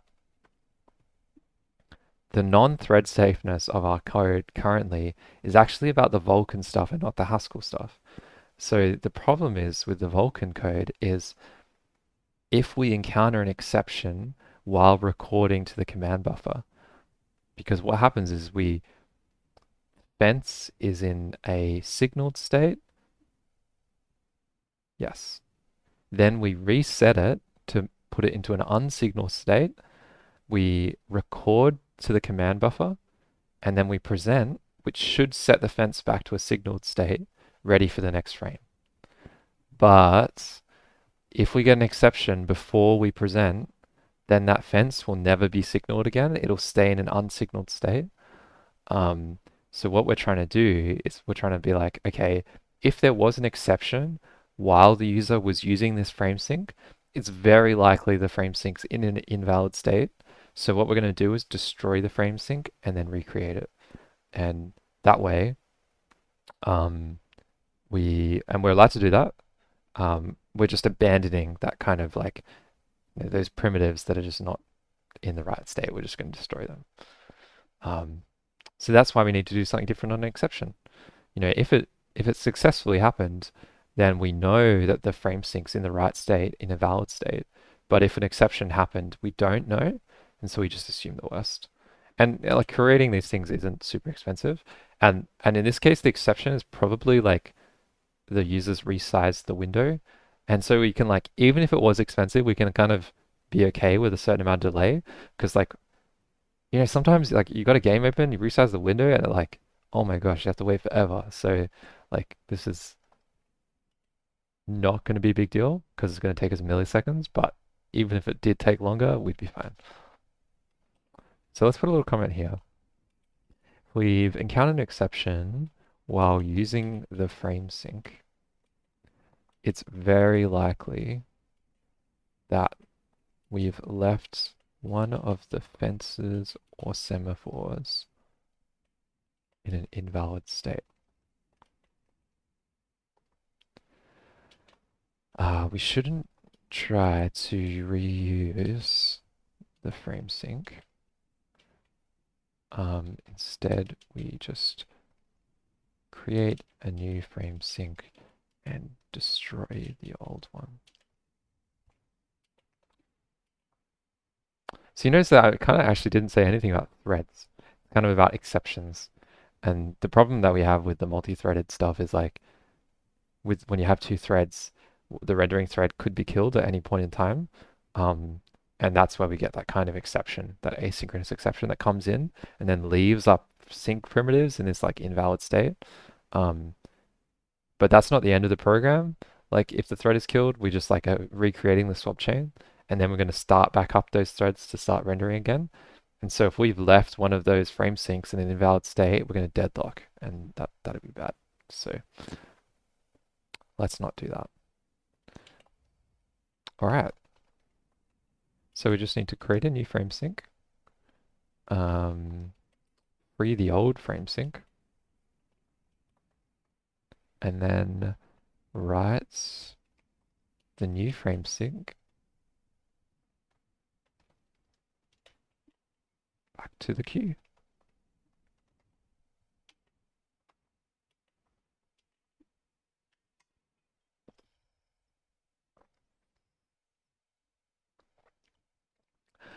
Those threads are those errors that pop up in the log when emulator games say texture not loaded. No, like, hmm, the threads in this case, like, so every game might have a different threading model. And we haven't even decided on a threading model yet, but I'm using the threading model that like theoretical threading model that we could easily implement to illustrate that the frame sync primitives that we have here, it's very easy to leave them in an invalid state if we get an exception somewhere we're not expecting. And we need to just be aware of that. And so, yeah, like in our game, we don't have any textures. So like, I guess what I'm trying to say is that there's kind of no similarity between emulators and this. So like the emulator could be written in like whatever way the author wanted, and this is going to be written in whatever way the author wants. In that case, me and us. Um, so yeah, there's like just with code, like there's just so much difference between the people. Like so many difference between say a PS3 emulator and this. There's a lot of difference, and so the errors that pop up in the log when the emulated games say texture is not loaded could be anything. Like they are probably exceptions, so it's probably the same concept in that regard. But it could be because like couldn't load that texture because it's not there, or it couldn't load that texture because the format's incorrect, or maybe some data was corrupted. Um, so yeah, I don't know if I answered your question. I'm like, let me know. But yeah, very happy to answer questions. Okay, so this seems like it's fine. It's not, and we'll figure that out later, but for now it seems like it's fine. So we've got our three functions, one for acquiring the descriptor pool, one for acquiring the command pool, and one for acquiring the frame sync. And so we just need to change this with next frame in flight function to use them all. So acquire a frame sync.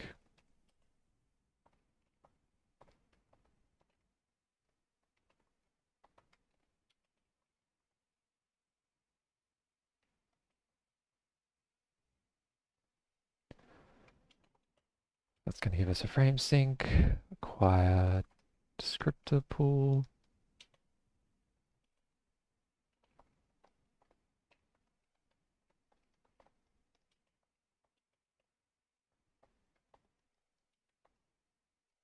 And acquire command pool.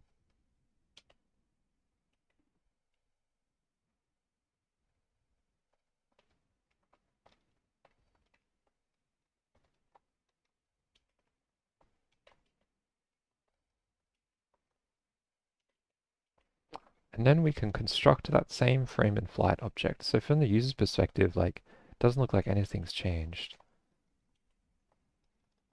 Construct that same frame in flight object from what we've just acquired and pass that to the user's computation.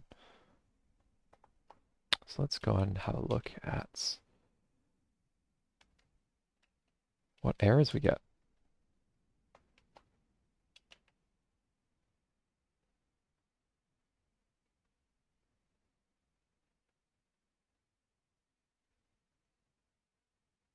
Ah, yes.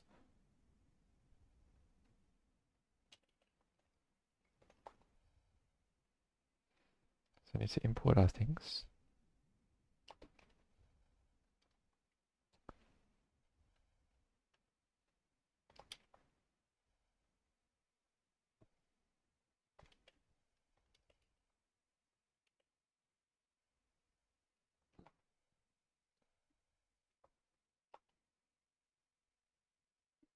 Yeah, so we have one problem,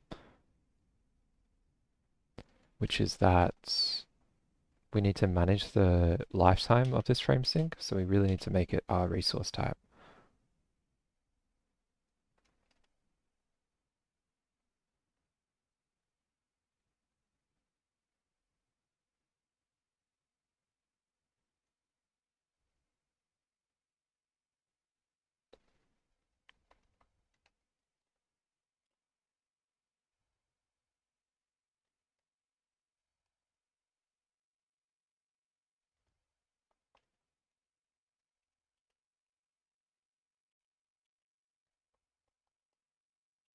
So basically all I'm doing is just saying that I'll manage the lifetime of this frame sync stuff.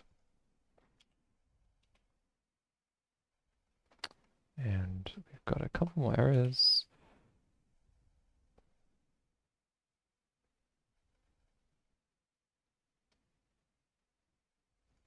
Yep.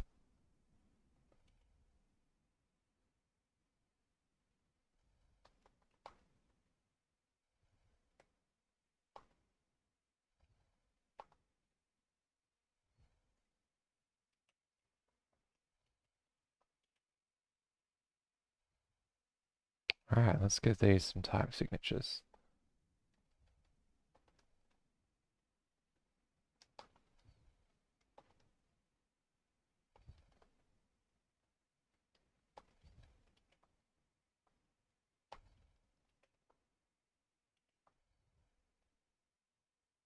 We probably won't export these functions. The user can just get a frame of flight.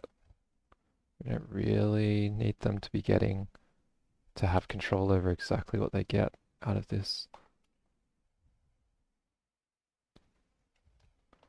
And so we won't give it to them until they need it.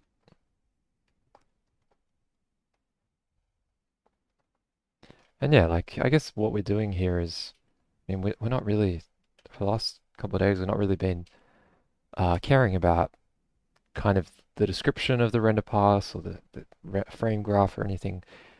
Really, like what we're concerning ourselves and doing a deep dive into is lifetimes of Vulkan resources. Because like as far as I can tell so far, like that is what Vulkan is. It's all about managing the lifetime of resources. So we're just figuring out how to use Haskell to do that. All right. So we've got some redundant imports.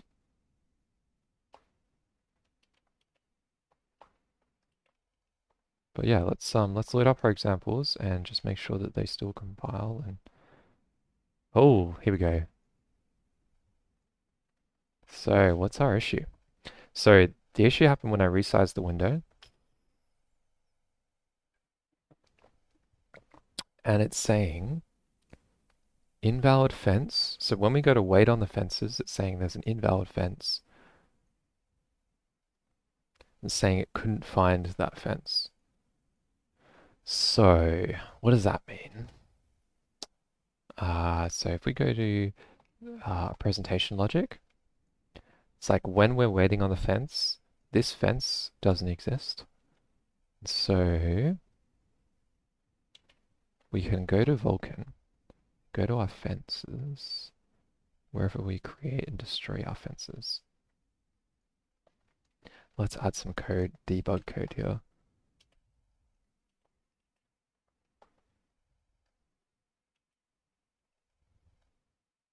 So all we're going to do is print creating. Is that how you spell creating? No.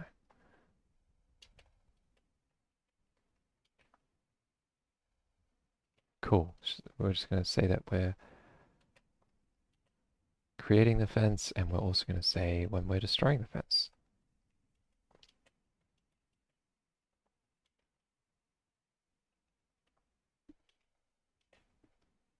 Great. Okay, let's load up our triangle example again. Okay, so you can see that we're creating two fences because we're creating one fence for each frame of light. So that's fine so far. Then I'm going to resize the window and we should see our error again. Cool. Okay.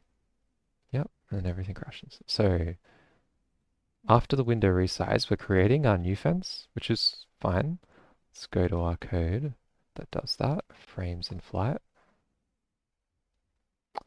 So on exception, the exception in this case being the resizing of the window, we're creating a new frame sync, which we can see here. We're destroying the old frame sync. And then for some reason, we are destroying the frame sync we just created.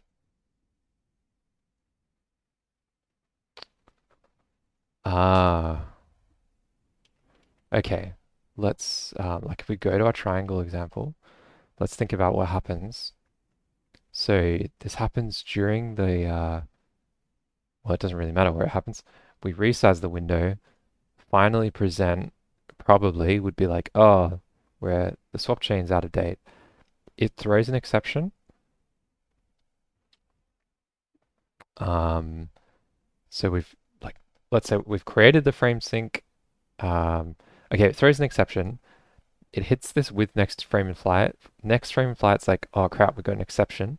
Okay, I'm going to create a new fence because like I'm assuming the old fence is like in a bad state. I'm going to destroy the old fence, which is fine. And then we continue. The exception gets rethrown. Then we hit retry on swap chain out of date. So the swap chain out of date exception hits finds retry swap chain out of date. This function, it handles the swap chain out of date function exception and says, okay, I'm gonna like create a new swap chain and stuff and like retry the computation. But before we get there, it's running the resource T. So basically, running resource T limits the lifetime of whatever's in that block to that block. So we've left that block now, and so any resources that we created during that block are going to be destroyed. So any resources that we create in this retry on swap chain out of date block, which actually includes the frame that we're making to um, the new frame sync that we're making to like fix up our invalid frame syncs. So that's a problem because um, yeah, we actually need it to persist when the swap chain goes out of date. And this is again, Vulkan, it's all about resource lifetimes. So right at the start, we create our initial frames in flight, and therefore those exist outside of the swap chain out of date block. But the things that we create within this function are within the swap chain out of date block, and so they get destroyed. So that's a problem. What we can do is that resource T gives us frames in flight. It gives us a way to essentially like unprotect this resource. So we can say like this resource should escape the block it's currently in, and like we just promise to like free it later, um, which is interesting. So we could do that. Um, Essentially, that would involve changing our resource type to also allow unprotecting, which should be really easy. But I don't really like that because basically what we're doing is like in this totally independent part of code, we're like presuming that we exist within this swap chain out of date thing. Like that just doesn't make sense to me. I think the better idea is just not to do this. Not to limit resource lifetimes to the swap chain being out of date. I just don't think that's the right option. So essentially what this will let us do is create resources within the swap chain out of date block that survive a swap chain recreation. We just will then have to be careful about what resources we allow to exist between swap chain out of date like exceptions. But we can do that. We can do that. We can make a nice interface for that. So let's do this. We'll have to change some things. Okay.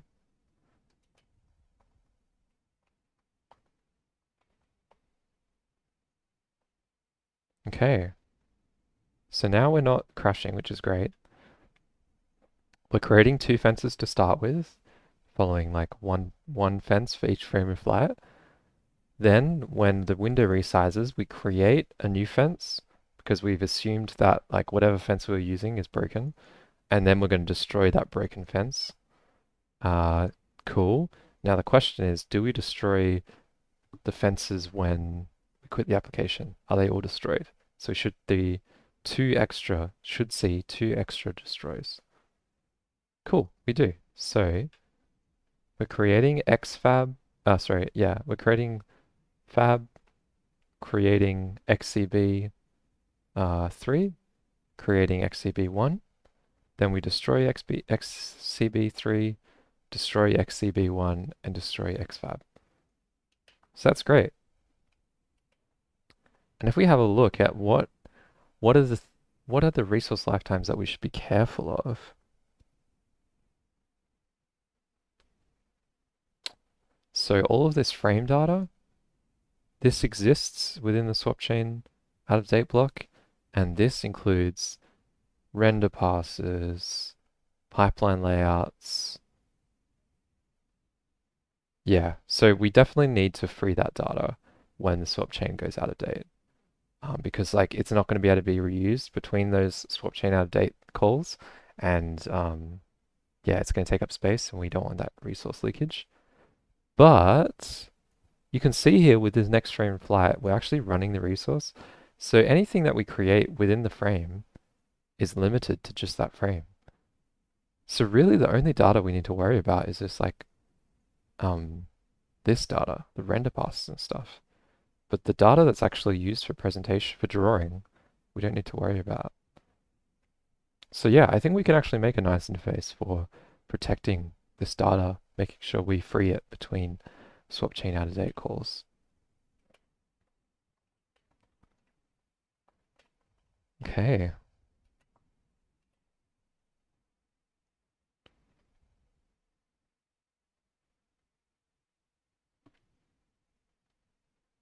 Now let me just get my bearings.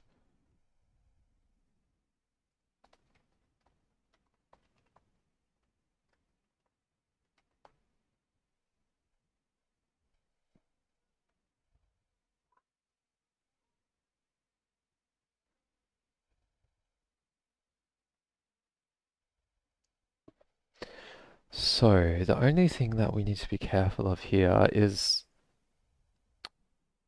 yes, we're in a mask block, but anything that could possibly, any operation that could possibly block is considered interruptible by the compiler. So even though we're masked, if we get an additional asynchronous exception during this block, and we could get it at any point in time, then like it's not guaranteed that all these statements will run. Like for example, let's say we create the frame sync, then get an asynchronous exception, then we won't actually free the old frame sync, and we won't write the new frame sync to the queue, which is just a bit of a problem because like the frame sync dependence determines how many frames we can render at once. And if we don't return a frame sync to the queue, then we're kind of in trouble because we'll reduce our kind of ability to thread from like 2 to 1 to like 0, and then we'll deadlock and then we'll have trouble. So really, we want to make sure that basically all of these operations occur or none of them occur. So we can do that with an uninterruptible mask, which is like not generally the tool you'd want to reach for. It probably isn't such a big deal if we just don't worry about it because like how likely is it that while handling an exception, we're going to get another asynchronous exception? Or like, and even if it is likely, like, are we actually going to recover from that? Um, I still think it's probably better we just do this. Risk. The problem with this is like, if any of these operations block for a long period of time, the program's going to become unresponsive. But we basically know that like creating a frame sync isn't going to block unless like your graphics card is stuffed, and then in that case, like, who really cares? And then freeing isn't going to block, we know that, and writing to the TQ shouldn't block because like the TQ is like it's got like a write end and a read end, so we should be able to just like continually write, and it doesn't have a bound, so we're never going to reach a point where we can't write to the queue. So it should be fine. We should just like keep in mind in future, like if we're encountering a deadlock in a weird place, it might be because of this underinterruptible mask, and the assumption that we've made here that like none of these operations will block is like incorrect. Um, so just note, um, we are assuming that none of these operations will block for a long time. And we should also probably just say we use uninterruptible mask to make sure that we always are returning something back to, well, let's say always are returning a valid frame sync back to the TQ. And that way we can always render. This is essentially like our rendering lifeline. When the TQ is drained, we can't do anything.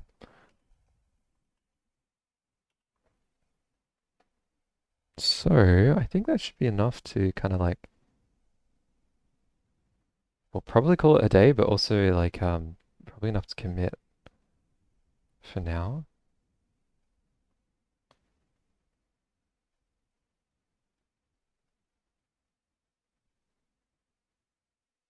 And I'll show us an example of like rendering multiple like doing like multi-threaded rendering because it should work fine now. Um, and thankfully like multi-threading in Haskell is pretty sick, pretty simple to get going.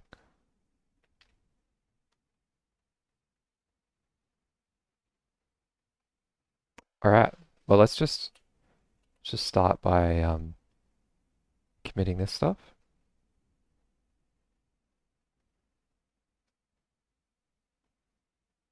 Won't commit that.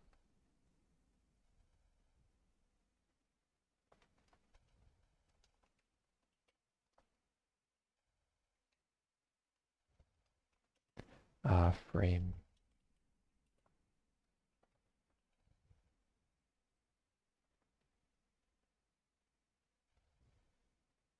So what we're doing is making sure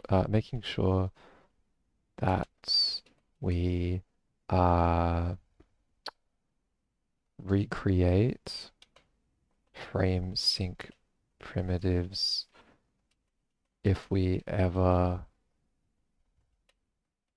encounter an exception while using them. And then we're also what else are we doing? Or is that it? That's it. Oh no, and then we're also um, allowing uh, s- uh, allowing resources allocated in the swap chain out of date block to survive swap chain out of date exceptions.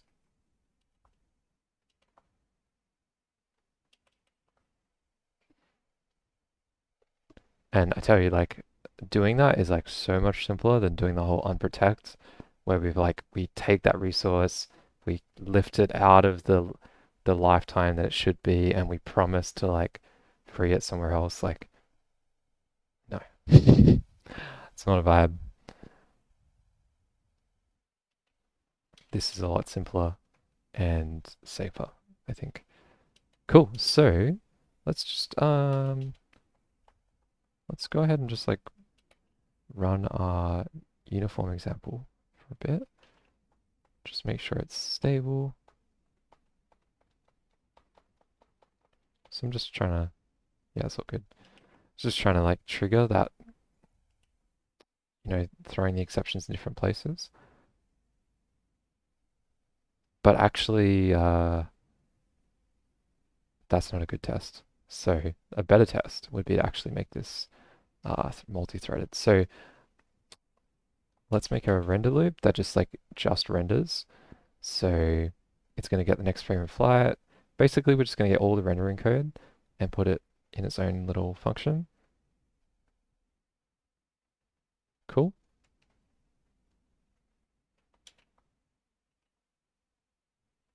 Yeah, whatever. And then we've got an event loop.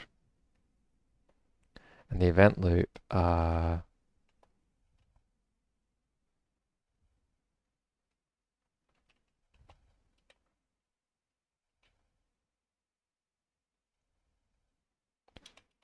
we should make the render loop actually a loop first.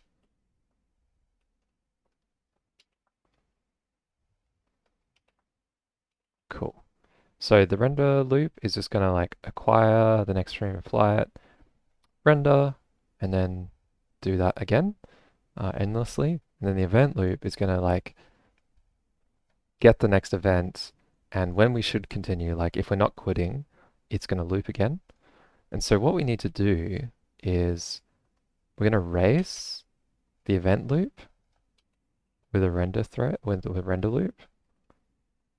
And this way, if the event loop ever quits because like we're closing the window, it'll kill the render thread as well. The second thing we're going to do is because like we're not actually multi-threaded rendering at this point, we're just like multi-threading event handling and rendering so that there's one thread that's handling events and one thread that's rendering. Um, we're going to concurrently run 2 render loops. So we're just gonna import these 2 functions, and that's all we need.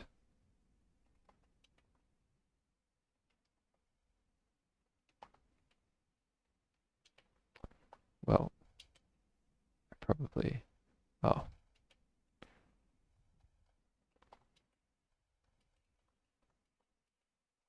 and that's what we need. No.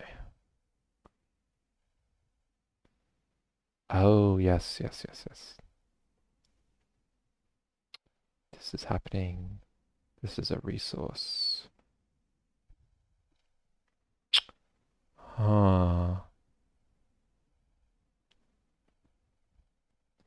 Maybe it's not too simple.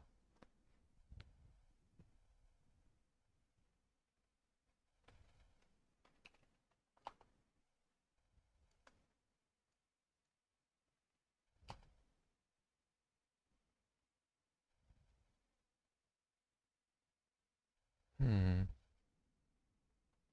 We do have an unlift IO version of race. Maybe we need that.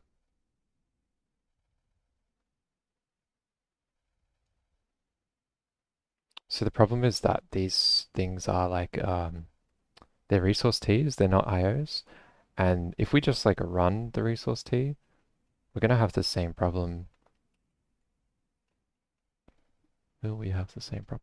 Yes, we're gonna have the same problem we have before, where like essentially anything that's created in the render loop, the lifetime like won't exist outside of that run resource T.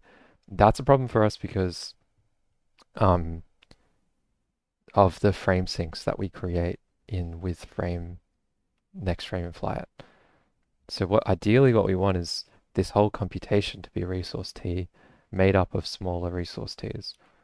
Um, so let's do that. Let's get rid of race and concurrently and import them from, instead of importing them from async, which assumes that they're IO, we'll import a different library, probably unlift IO. Not sure, but we'll try.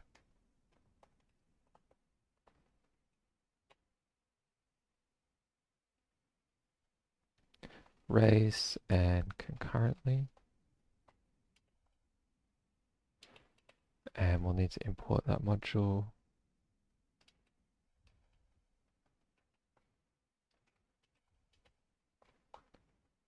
Try and load that up.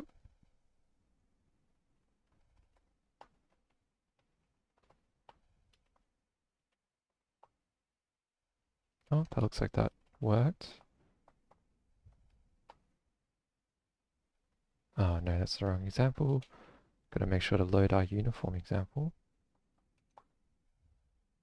Cool. Oh, what have I done now?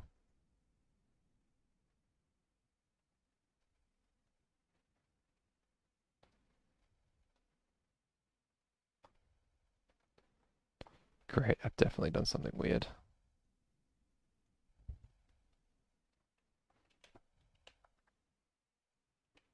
Says multi-threading will be easy.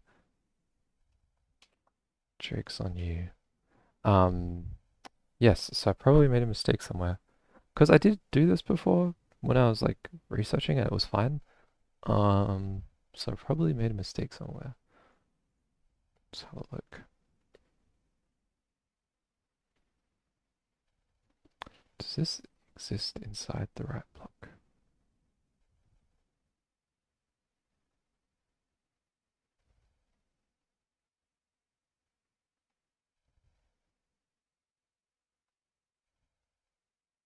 Yeah, should be fine.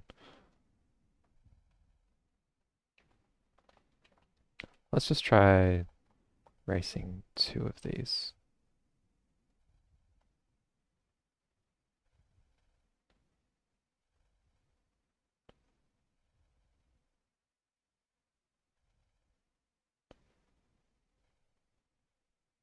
Weird.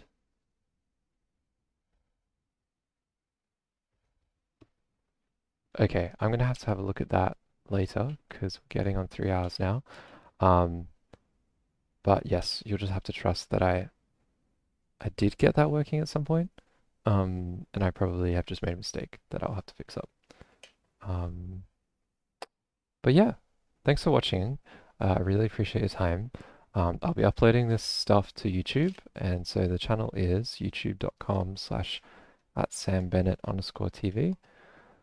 And you can follow the commits at github.com/SamBNT/RORT for RORT. Yeah, and please like and subscribe and follow and all that stuff. And yeah, like write into chat, let me know any questions you want answered or any directions you want to see this go, and I'd be happy to go that way. But yeah, thanks for your time and have a good day. See ya.